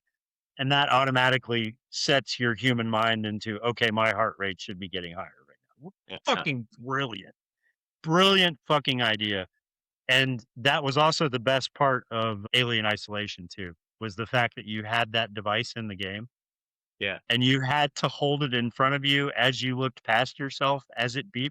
Dude, how fucking brilliant and terrifying was that? But also what made it bad is that the Xenomorph could also hear the fucking beep. Yes. That's true. That's true. Like, he heard the fact that you heard him and he was coming for you. But yeah, because it was that what made that game brilliantly is you have this tracking device, so you have to use it. But the beep also is heard by the Xenomorph, so you're fucked if you don't use it, but you're fucked if you use it as well. In the case, if the Xenomorph is actually there. Yes. That game is brilliant for me. Dude, that game is a masterpiece. I cannot wait for part 2. And quite honestly, that is a better sequel than Aliens was, in my opinion. I'm probably going to get some hate for that. Yes, probably going to get some hate for that. But if you take Alien Isolation as the actual official sequel to Alien, which it is in canon, it is a better sequel than Aliens, and it built on exactly what made this movie good. Yeah. It's perfect. Exactly. Perfect. So I hope they do part 2 and they don't fuck it up. I'm waiting for that. Yeah. Anyway, so they start going through the ship with this device, and you get the team splitting up and going to different areas looking for this thing, and this is where you get your first death after King, right? And it's the other technician whose name I cannot remember right now, but he's the guy that wears the Nostromo cap. What was his name? Like I fucking forget the character's name. I liked him though because he was such I don't know, he just didn't give a shit about anything. He's just like, I have to be here working on this dumb shit equipment for these idiots. See, That's his personality, typical maintenance man, right? His name was yes, Brett. Yeah. So Brett is a good dude. I like him because he's not concerned about any of the other humans on the ship. He's concerned about the cat. Like everybody's splitting up to go find this creature, and he's like, "Oh man, the cat's missing. Where's Jonesy?" So he goes through the ship without the device that lets you know where the creature is, and he's just going to find Jonesy. That's what he's doing. So very likable character. He's always saying something funny. I remember when this guy died, I was like, "Fuck," I could have had him around for the rest of the movie. Yeah. But he goes into the machine room, which is like where I'm guessing the ventilation goes through, like all the pipes for the ventilation around the ship, because there's a lot of moisture in here. Yeah. And he walks into this room, and it's almost like rain coming from the ceiling because there's so much moisture. And he steps up underneath where these chains are hanging, and the water's coming down, and he kind of washes his face off. And as he's doing that, he notices that Jonesy the cat is in the corner of the room. So he's like, "Oh, Jonesy, okay." And so he walks closer to Jonesy, and all you see is Jonesy's face, the cat, right? And the cat is like, "Oh, it's Brett." So he starts to move towards Brett, and then the cat stops and backs up and hisses, and he's looking at Brett. So they turn the camera back to Brett, and behind Brett, you see this fucking xenomorph come down behind him. And it's kind of obscured. It's like you can see something in the background dropping down quietly behind him, but you don't really get the full picture of what this thing looks like. Not yet. And then you see the thing's head in full view go from down to up, and it's just drooling. And this is the first time that you get to see the creature. And this thing looks terrifying. And the design looks like nothing you've ever seen in any other movie. Period. Up until this point, nothing like this has been seen yet. And it's terrifying. I love it. Brett turns around when he realizes the thing is behind him, and it opens its mouth and ejects its second mouth into his head, puncturing his head, and then yanking him up into the ventilation shaft.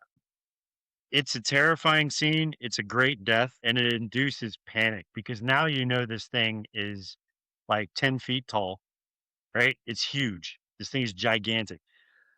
And it's only been a couple of hours. So the life cycle of this thing is from this to 10 feet tall in probably less than an hour, right? Yeah, but it was stated that the xenomorphs grow insanely fast.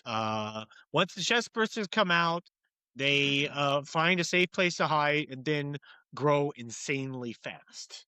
And apparently they turn into a wall vagina too. Well, it depends if you consider that canon, because It's not fucking canon. I'm just saying. No. Yeah. I mean, even with the cocoon things, it was like I was watching it, and I remember when I was watching Alien Romulus, it was like pretty early on in this podcast. Yeah. I wrote instantly. I'm like, what? Xenomorphs go into cocoons now? Honestly. Yeah, and you were like, "Yep, I told you this movie sucked." But the thing with them going into the cocoons, well, it's like it was clearly stated that they grow insanely fast. So to a certain degree, you can say, yes, it is kind of a little bit canon and lore breaking, but it was never specifically stated how. Yeah. Yep. So it's it could very well be that there is a wall vagina in the ship somewhere. We just didn't. So and even if this was a lore breaking point, I would be like, fine. Yeah. Yeah, and it's okay, fine. Okay, It that one doesn't thing, really fuck it. change anything. Yeah. Yeah, that one small thing, fuck it. Yeah. That's how I'm leaving. It doesn't change anything. Yeah. This scene right here, there is a scene that was pulled out of this that would have made a lot more sense when you see the next scene, but they pulled it out just for time's sake. Which that's their official answer. We pulled this out just to make it move along faster. But I think that's a bullshit answer because there's a lot of time in this film that just drags where nothing happens. And it's done to build, like dread, right? But this Character. scene that they pulled out only lasts about 5 seconds. So I'm not buying that excuse. And what it is once he gets pulled up into the ventilation shaft, the other female who's not Ripley and the other technician run into the room in time to see him pulled through the shaft. So they actually see his death and see him get carted away. You don't see that in the theatrical version. So the next scene that you get, if you're watching the theatrical version, is everybody that's left on the ship in one room talking about what just happened. Yeah. And so the other technician and the other female both say, whatever this thing is, it's big. It's huge. It killed him and then pulled him through a ventilation shaft. And that makes no sense because in that scene, they were not there to see it. Right? Yeah. Because they removed the scene. That always bugged the shit out of me. But whatever. It's fine. So they saw it. Okay. So they say, well, obviously, if it pulled him through a ventilation shaft, this thing is using the ventilation shafts to get around the ship. I mean, that's pretty obvious, right? So that's how it's getting around. And that's how we know these xenomorphs get around is they take the ventilation shafts, they're predators, and they use that to get around. So what they all decide to do is go into the ventilation shaft and start shutting ventilation shafts off until they've got it cornered, and then shutting more of them off until they get it pushed to where the airlock is. Because there's one room where there's an airlock. If they can get it through the ventilation shaft into that room, then they can close out the ventilation shaft, open the airlock, and blow it out in space. And that's what they want to do, right? The only problem I have with that is that they send the captain to go do that. The main guy who is in charge of the entire ship is the guy who decides to go into the ventilation shaft after this creature. And I don't understand that decision because you would probably want to use somebody else who's not as important as him because we've already seen what this thing can do. Why would you send the guy in charge of the ship to do this? Well, probably because nobody really likes him. He's That's fair. That's fair. I don't like him either, Mike. I mean, it's like this is kind of a typical coworker situation and a work situation, and he's kind of like the boss the other people don't like, and he's instantly like, "No, I'm going down there. You do this, you do this, you do this." I'm going to be honest that everybody that didn't like him was sitting around like, "Okay, yeah. See you later, bro." It's like it's like when you're at work and there's something nobody wants to do, and for some reason the boss stands up and says, "No, I'm going to take care of this myself." Okay, fine. I don't have to do it then. You got it. You go catch that fish. I mean, everybody has had that situation at work, and I guarantee you that's what's happening here. That's what happened. He was trying to do like the captain goes down with the ship kind of thing, and nobody fucking argued with him.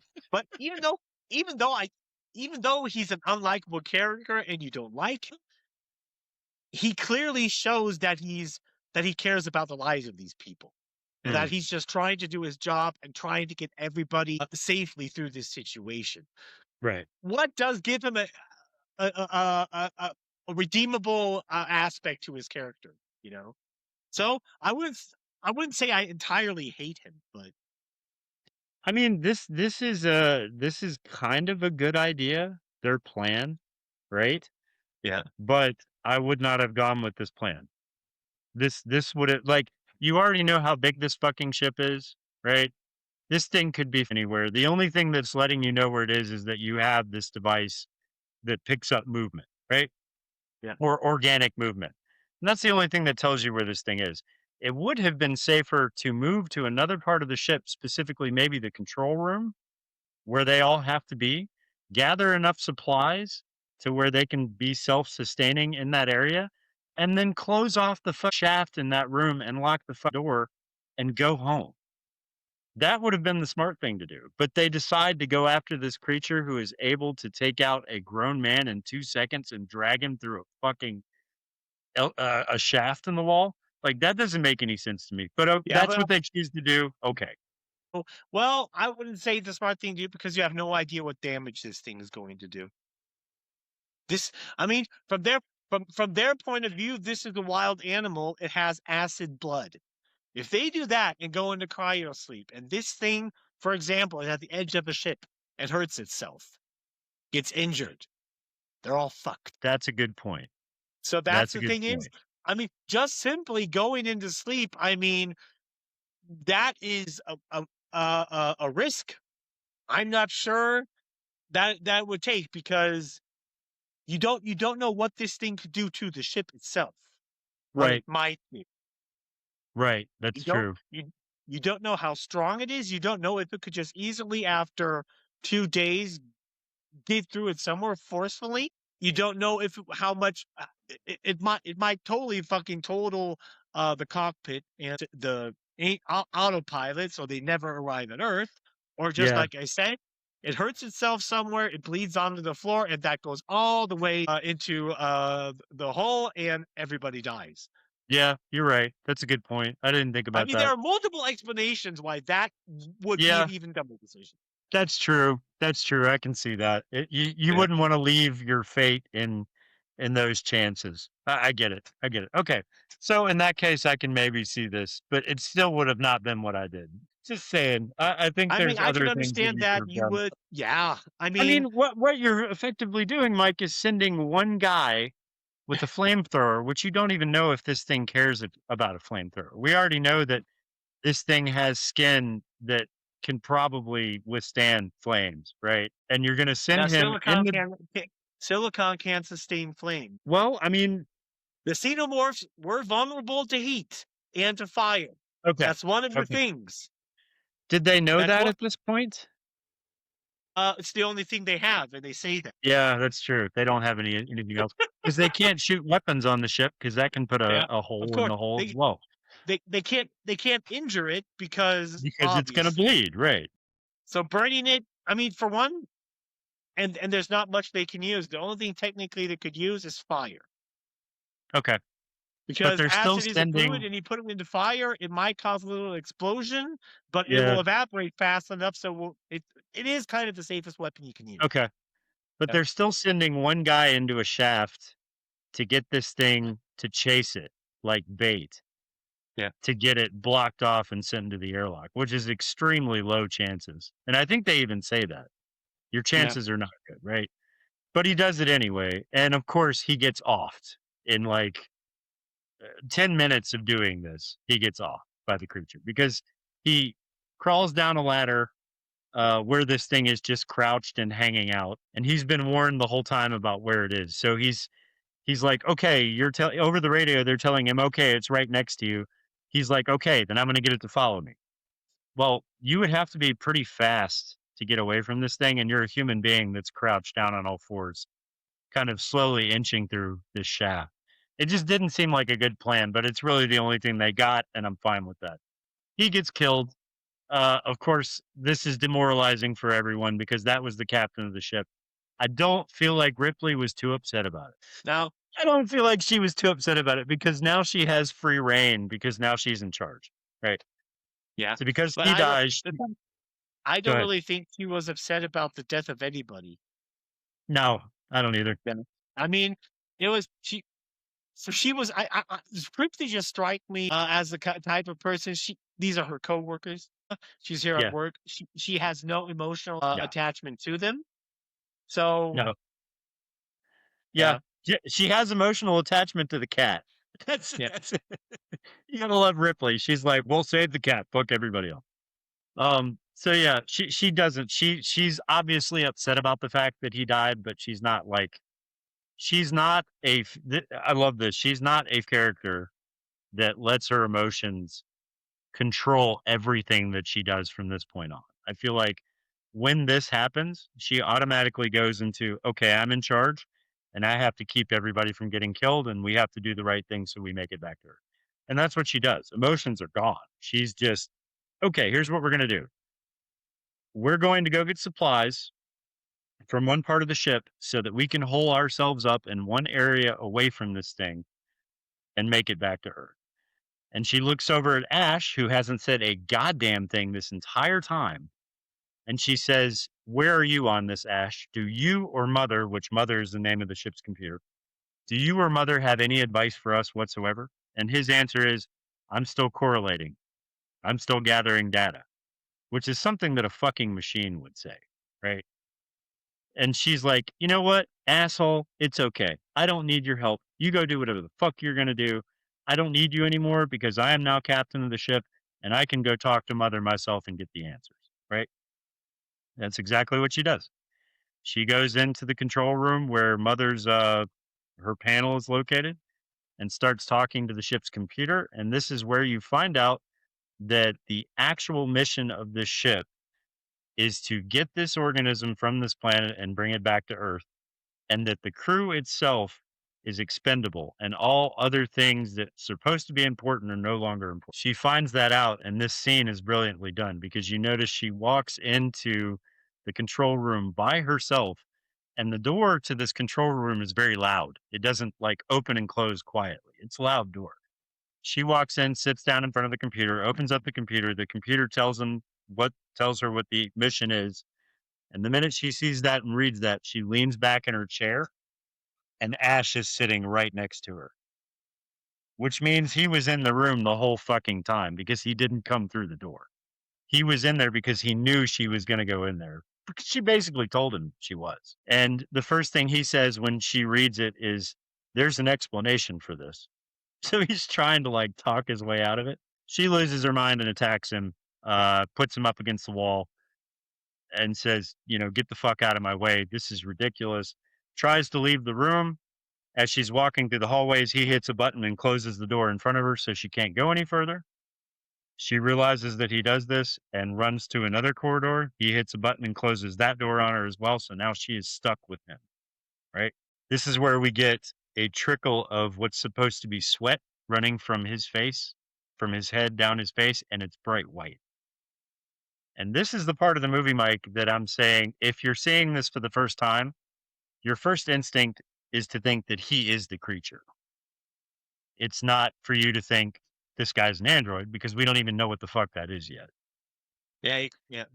The viewer looks at him and thinks, "Wait a minute, that's not sweat. That's white. He must be the creature." And then he starts attacking her. And it's obvious that he has some type of superhuman strength because he picks her up and throws her across the room like she weighs the same amount as a sack of potatoes, right? Yeah. And starts beating her up, knocks her unconscious. And then when she's laying on her back unconscious, he grabs a magazine and tries to suffocate her with it. As he's doing this, she wakes up, tries to fight him away. The other two crew members that went away to go gather supplies run into the room because they hear the ruckus and they fight him off of her, right? But as they're doing this, it's obvious that his strength is very, very, very high. Like he's able to fight them off with one hand while he's still killing her. They finally get this android disabled. The other guy hits him in the back of the head with a fire extinguisher and knocks his head off. So when this happens, you kind of see the inner workings inside of his neck and realize that he's an android. So this is your first like introduction to the fact that this guy is not actually human. We know that if you're just watching this movie for the first time, you know now that there are such things as androids in this universe, because the first thing the guy says after he knocks the thing's head off and disables it is, "He's a robot. He's an android. How come we didn't notice this before?" So there are androids in this universe, and they're good enough to convince people that they are human, right? But if you now know that he's an android, you can go back and watch the first half of the movie, and now it is blatantly apparent that he was, and there were signs that you missed it. Yeah. Because he doesn't eat a goddamn thing the entire time. No, not once does he eat when they're eating, ever. He just drinks milk. And it's not milk, it's the fluid that his body uses to flush its system, but nobody notices that, right? Anyway, They all remark on the fact that nobody knew he was an android, and Ripley says, "Well, if he's an android and he's not completely disabled, then we can hook him back up and talk to him." Right? And Yeah. so they hook his head back up to power and they bring him back online. And of course, he's not able to do anything to them with his body because they're just talking to the head. So they wake up the head and he looks up at him and she says, "How come we weren't notified about what this actually was? What type of mission this was? And can you tell me what the statement is from Mother, what that actually means?" And the first thing is he says, "I thought it was clear." Like he's not like upset. He's not pissed off that they've disabled him or anything like that. He's like the most nonchalant, half dead robot in the entire world. He's like, "I thought it was clear." Yeah. And so he starts to explain what this creature is, right? He says it's a silicone based organism. It's indestructible and it is the perfect organism. I mean, with silicon base, it said before when he was talking to Dallas that its cells, even its cells, were silicon based. Mm-hmm. Yeah. Yeah. So if just to explain what that means, every creature on the planet is a carbon-based life form. We are carbon-based life forms. There is silicone is a naturally occurring element, but not in the form that we're used to seeing silicone. So the silicone that we use is stuff that's man-made and it's bonded with other ingredients to create what we know as silicone. But there is no such thing as a silicone-based life form on planet Earth. So this is the first time we're seeing an organism that is not carbon-based, right? We're not really sure what the properties of that would be, but earlier when they were looking at the facehugger and he was talking to Dallas, he basically said, this thing is cellularly silicone, but it also continues to replenish its cells over and over and over on the outside of it to keep it from being hurt by any external stressors, which basically then told you that this thing was basically indestructible. Like it's a very tough organism to hurt. It is very tough, but not necessarily indestructible, just that it's immune to a lot of things. Yeah. For example, being tasered. Noah Haley. Oh shit, we're going there. No. Go ahead and explain this, Mike, because this is fucking great. Explain this, because this is great. Xenomorphs get tasered in Alien Earth. Yes. Now, over and over again. If this is a silicon-based life form, all cells in it, electricity would have zero. I mean, literally zero, because silicon cannot. What's it called? It's like it kind. It can't conduct electricity. Yeah. Get out. Silicon cannot conduct electricity. That means it simply on a cellular level, this would have done nothing to it. Right. Exactly. Which is why, Mike, if you want an example of how that doesn't work, the actual outfit that was created for soldiers to be resistant to tasering is completely made out of silicone. There's a video on YouTube. You can go right now. It's called Taser Proof Suit. And it's a video of a woman wearing a completely silicone outfit being tasered over and over. And she's like, nothing, nothing, nothing. So there are even examples that this would not work. And they still decided to go with this in Alien Earth. Yes, that's incredibly irritating that they didn't even look into it enough. No, I mean, not at all. I mean, for one, all they would have had to do is just stick to not even a minute of the first movie. Yeah. Yeah. They would not even have to watch the entire movie. They would only have to watch specifically the scenes that are relevant where stuff about the Xenomorph is being explained. What you can easily research, and if you're making a fucking show about it, they would have not had to watch more than 1 minute of the first movie to know that they, from a writing standpoint, cannot possibly happen. Yeah. Yeah. There's just one more reason that the show is fucking garbage, and you shouldn't give it a second. Here's the thing, too, Mike. If these things, these guys had a fucking taser on board. They use it to try to go hunt down the baby Xenomorph when it comes out. Right? They have a taser on board. So with that logic, they could have used that and tased the Xenomorph, and it would have been out of commission. There's a taser on board already.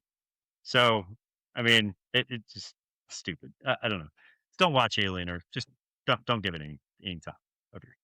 Don't waste time. Anyway, so they have him on the ground. He explains that it's a perfect organism. It's basically indestructible. And then as they're about to shut him off, he says, one more thing. And they all turn back around and go, what? He's like, I won't lie to you about your chances, but you have my condolences. And then he smiles this big smile. And the black guy's like had enough of it. So he fries him with the flamethrower, right? Just torches him. I said I had a complaint about this movie, only one, and it's a very small nitpick, and that's that the cutting away from his face as the severed head robot to the face of Denholm Elliott is so badly done here. I hate this scene because they show the robot that is obviously a fake head, and then the screen just kind of does this, and then it's the actual head of the actor, and it's just not done very well. But that's my only gripe about this film, and honestly, it's not so bad that it takes you out of it. So I'm fine with it. So at this point, they know that their chances are very slim going up against this creature. There's not much they can do except for to go somewhere and hold themselves up. Ripley makes a suggestion. Okay, we're going to go back to the shuttle because the shuttle is detachable from the ship. And with the shuttle, we would have enough air to get enough oxygen and water to get back to Earth if we leave the ship here and blow it up. And so everybody agrees that's a good idea. So she says to the other two people that are left, the only two living crew members, you guys go back to the kitchens and go back to the area where air tanks are kept. Get enough air tanks for another ready supply of oxygen just in case we need it. Get food and get water. You guys go do that. And I'm going to go set up the self-destruct mechanism for the ship. Right. And so they all agree, and that's what they do. Those two go one direction to go pick up supplies to sustain them for their trip back to Earth. And she goes to the control panel of Mother in the ship that sets off the self-destruct. They go there, she goes there. She starts the self-destruct sequence, which this is really well done. I don't know if you noticed, but all the machinery that she has in front of her is like really heavy duty, like actual ship equipment and heavy metals. It's really well put together. They spent a lot of money just on this. She starts the sequence. Mother's voice comes up. You now have 10 minutes until self-destruct. You also have 5 minutes from this point to stop the self-destruct mechanism. So from this point on, you have 5 minutes, and after 5 minutes, you can no longer stop the self-destruct sequence. So now we know we have 10 minutes, right? During these 10 minutes, Ripley is supposed to go back to the shuttle and prepare everything there and wait for the other two to come back with the supplies, and then they're going to take off. On her way there, she picks up Jonesy the cat and starts walking him into that area, but she realized that her way to the shuttle is obstructed by the Xenomorph. So he's just hanging out in the corridor, and she can't get past him to the shuttle. So she realizes, fuck, okay, I'm running out of time. If he's hanging out there and I can't get to the shuttle, then I need to go back and stop the self-destructive sequence. Yeah. So she makes the track back to where she was before, where she initiated the self-destruct sequence, and tries to shut it off. She leaves Jonesy sitting there in the middle of the corridor where the Xenomorph is in his box, right? So the scene that we get is the Xenomorph kind of walks up and looks down at Jonesy in the box and just kind of looks at him. And it's kind of an ominous scene, but he doesn't hurt the cat, thank God, right? Hey, she goes back and, huh? What? It's a female. Jonesy? No, the Xenomorph. Ah, that's right. I keep forgetting this is a female Xenomorph. You're right. Okay. So the Xenomorph is in the way and she can't get by. So she goes back to go stop the self-destructive sequence. She gets there. She tries to push all the right buttons and get everything done, but she's short by about a second, right? She doesn't get to initiate the kill switch. And so Mother says, now you are past the point of being able to stop the self-destruct sequence. So she starts heading back to where she came from, and on her way, she notices the two dead bodies of Joan and Dennis, who are the older two characters that are left. Unbeknownst to her, they were both killed in the sequence that we got to see where the creature kind of sneaks up on Joan, kills her, and as he's killing her, Dennis's character tries to fight off the xenomorph and ultimately loses as well. It's not like a super bloody scene, but it's a scene that carries a lot of weight because these are two characters that you thought were going to make it. As Ripley's heading back, she kind of runs across their bodies, which gives her a shock, and then she's kind of on her way again. This is kind of feels like an unceremonious kill of these two characters, but it just is the way that it happened. I, for one, would have been more for gore, but it is what it is. Yeah. So now she's panicking.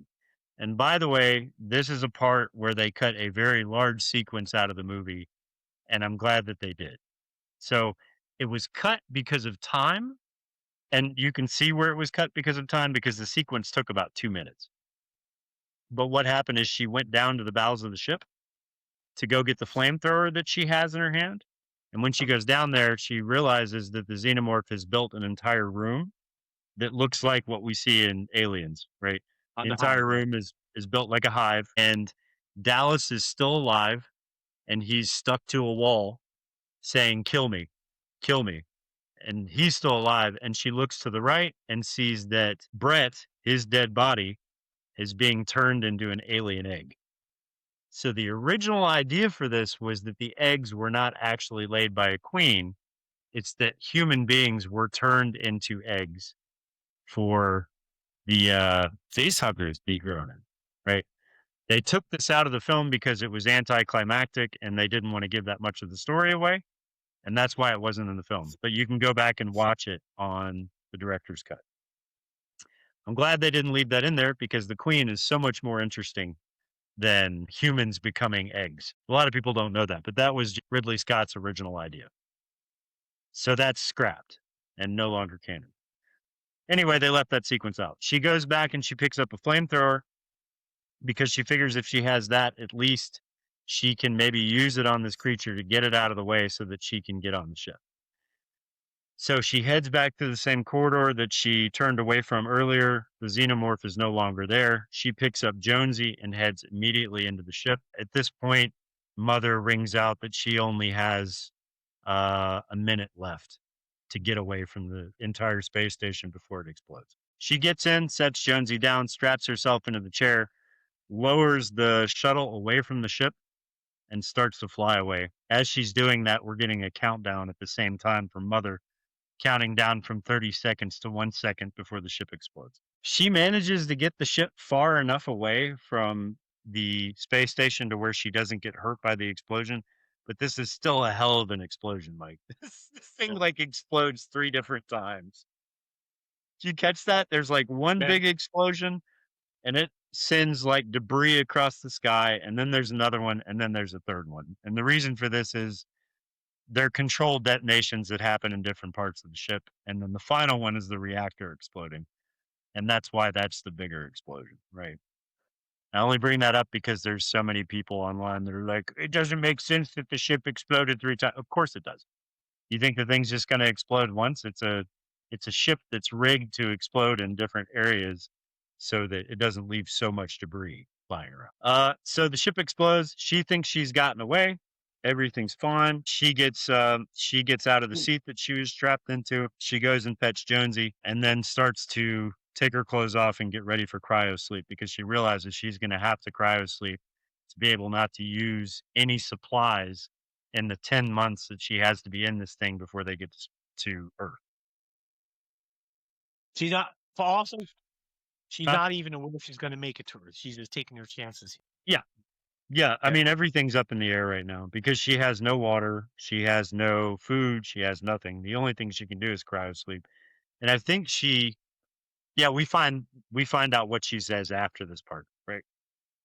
But she starts to get ready for cryo sleep and goes over to one part of the shuttle where there's a whole bunch of like wires hanging from the wall and stuff. because she has to get something or push autopilot or something like that. And while she's in that part doing that, the wall moves and a hand pops out and it's the Xenomorph's hand and the fucking Xenomorph is in the shuttle with her, dude. Yeah. I remember seeing this the first time and I was like, wow, they really got me, dude. I thought she was okay. I thought she was going to get away. Yeah. Xenomorph is in there. This part also makes me think, Mike, that this Xenomorph was actually dying. I think the original life cycle of this thing was not very long because this creature acts like something that's going off to a certain area to just die, is what it looks like. Yeah, well, I think Ridley Scott even said something about that, but then they changed it. Yeah. But the thing is obviously sleeping, right? It's sleeping in the Yeah. corner. She realizes that the only option she has now is to get that thing out of that corner, wake it up, strap herself in tight enough, and blow it out the airlock. Because you can open the ship's airlock in that area and blow it out in space. So that's what she does. She sneaks away from it, gets inside of a spacesuit, seals herself inside the helmet, sits herself in the chair, straps herself down, and then starts pushing buttons to release oxygen into the air in that area where the Xenomorph is so that it disturbs the Xenomorph and the Xenomorph has to get up. This is a pretty tense sequence, probably the most tense in the movie because you think that she's going to wake this thing up and it's going to attack her. She pushes the oxygen, it lets off in the area where the Xenomorph was lying. It gets up really fucking irritated that she woke it up, notices she's in the chair, and starts to creep towards her. She turns around with her back to it so she can't see it and pushes the button to open the airlock. Now, she pushes the button to open the airlock right before this thing gets her because it's literally right behind her, like breathing down her neck, right? Yeah. She hits the button, opens the airlock, and we get this really cool sequence where the Xenomorph flies backwards and is about to go out the door and then grabs onto both sides of the door with both arms and is basically keeping itself inside of the ship and not blowing up, which says that this thing is incredibly strong, right? Yeah. Because to avoid the vacuum of space, that's thousands of pounds of pressure. So it's holding itself in the doorway, not getting sucked up. Thankfully, she was also smart enough to pick up what would you call this thing? Like a harpoon gun? Yeah. It's like a harpoon gun. She shoots it in the chest, and when she shoots it in the chest, it flies out of the ship, of course, still attached to the harpoon. It's outside of the ship. She closes the airlock back down, so she's inside of the ship and it's outside, but it's still stuck to the harpoon. And it's kind of dangling out there in space.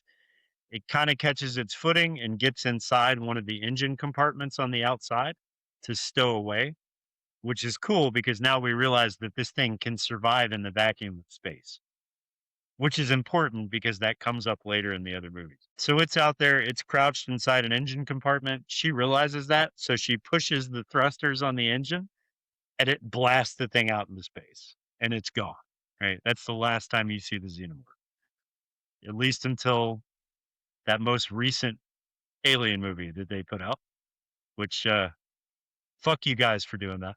Yeah. Fuck you guys for doing that because, god damn it, dude. Alien Romulus, Well, come on. I mean, it's not Alien Earth. It's not Alien Earth. That does not mean that it is not just as bad. It's bad, but this is for me. It's like nobody liked Enterprise until Discovery came. Then everybody was like, hey, Enterprise is actually pretty fucking good. And I'm going to be honest. No, when I watched Alien Earth, it was so bad. I watched Alien. It literally made me think back on Alien Romulus and like, yeah, the movie's not really that bad. You know what? That's the Star Wars phenomenon, though, Mike. It was the same fucking thing when the prequels came out. Everybody fucking hated the prequels. Nobody could quit talking about how bad the prequels were. Oh my god, Anakin Skywalker, Jar Jar Binks, holy fucking shit, terrible.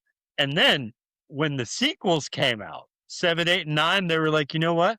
Those prequels are pretty good. Same fucking thing, dude. Because yeah, Just because something else is worse does not make that better. No. I know, but I mean, just for example, I'm not saying Alien Romulus is not good, but Alien Earth was so bad, it made Alien Romulus watchable. That's true. I will give you that. It was good enough that you could still watch it. I will say that. Yes. We made it through that entire episode when we did Romulus. I mean, we And you can destroyed say it. they destroyed it. It wasn't good, but there was not really much lore or canon breaking in it. It didn't make sense, obviously, but because the writing on certain areas was bad, but there was nothing in the movie that you objectively can say breaks canon or breaks lore. No, that's true. Yeah. They added a bunch of shit, but they didn't take away. Exactly. So it's just like, even though it's not a good movie, it's watchable, I would say now. But that is just because Alien Earth was so bad.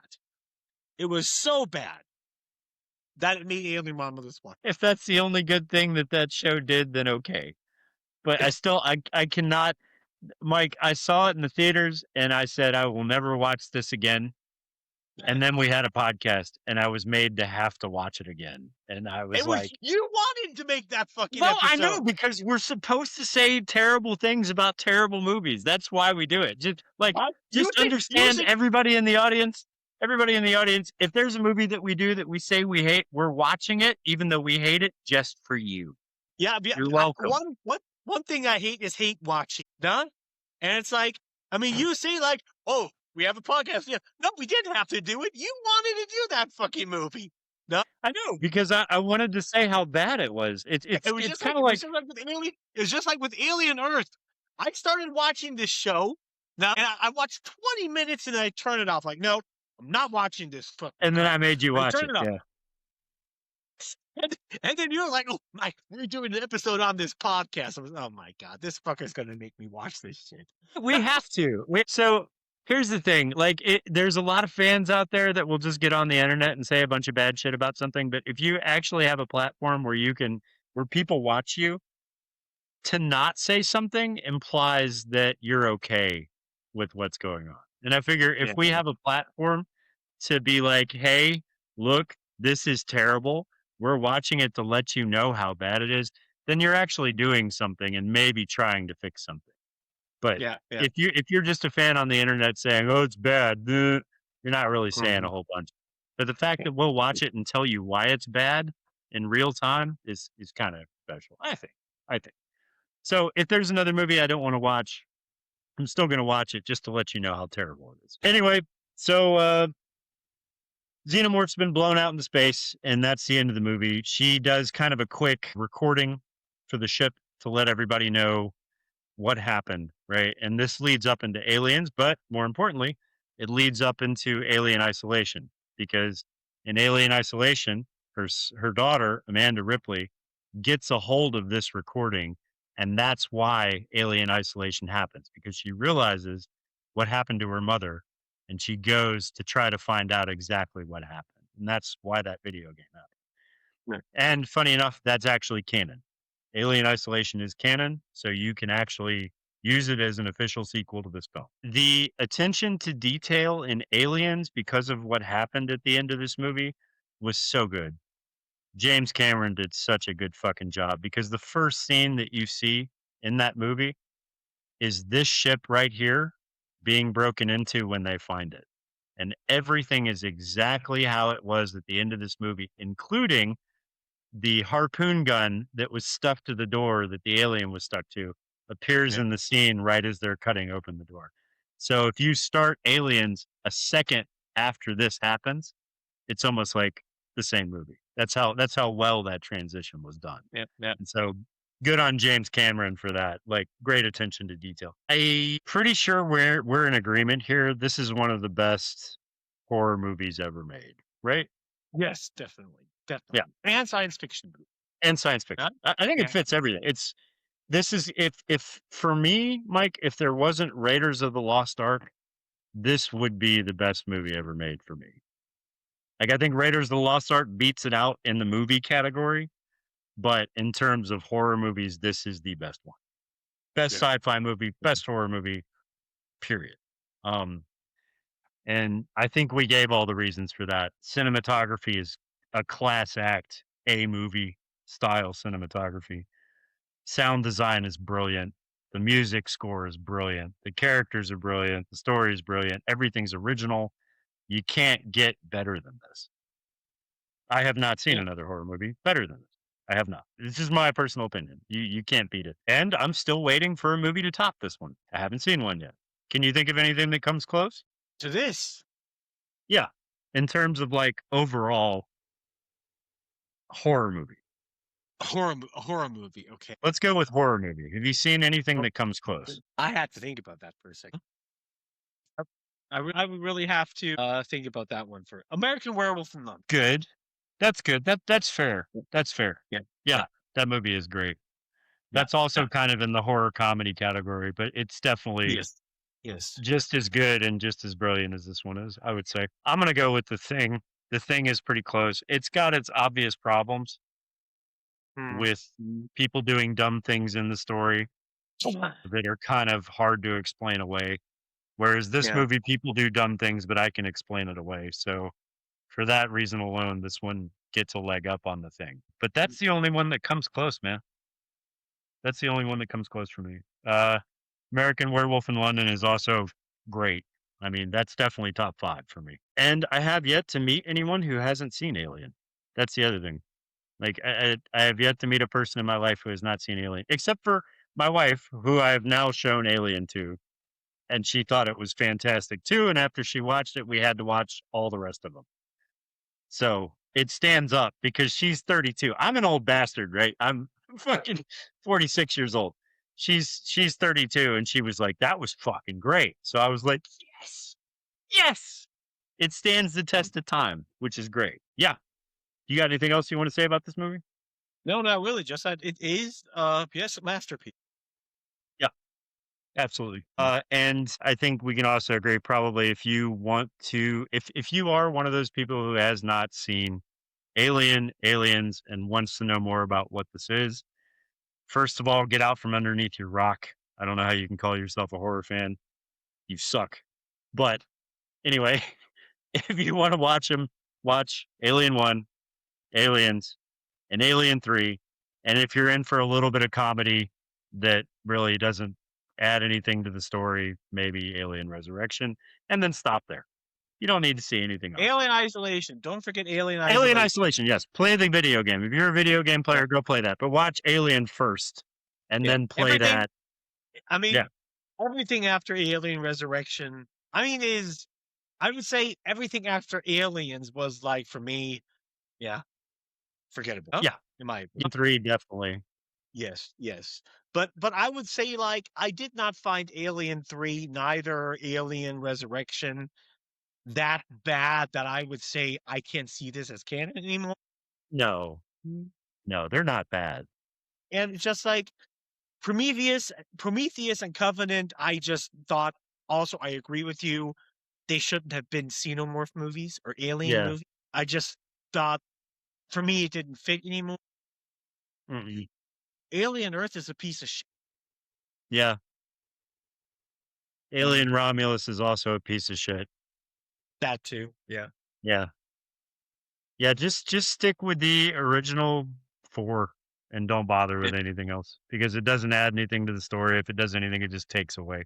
And of course, Alien Isolation. And this is also one of the ones that if you're watching this episode, I would be really interested to know what everybody else thinks, because this is my favorite horror film. If you have thoughts about the movie, or you have something that you thought maybe needed to be mentioned that we didn't mention, please mention it. Write us, because we like to write back. So if you write us in YouTube or you write us in Spotify, we will write you back. Let's have a discussion, because I've been waiting to do this episode for a while. And yeah, that's pretty much it. What's our next episode, Mike? Cold Storage. Cold Storage. Okay. That's a new one we have to go see. Yeah. Coming out on 19th of February in Germany. Yeah. Oh. So we're going to go see that in the theater, and we're going to come back and report to you guys on the next episode with that. Yeah. This has been fun. I'm glad we finally got to do this film. Me too. All right. So if you don't have anything else? No, me neither. I don't have anything. Okay. So we'll see you guys for the next episode. Until then, I'm Matt. I'm Mike. We'll see you guys around. See you. Bye. The flash died. the devil inside.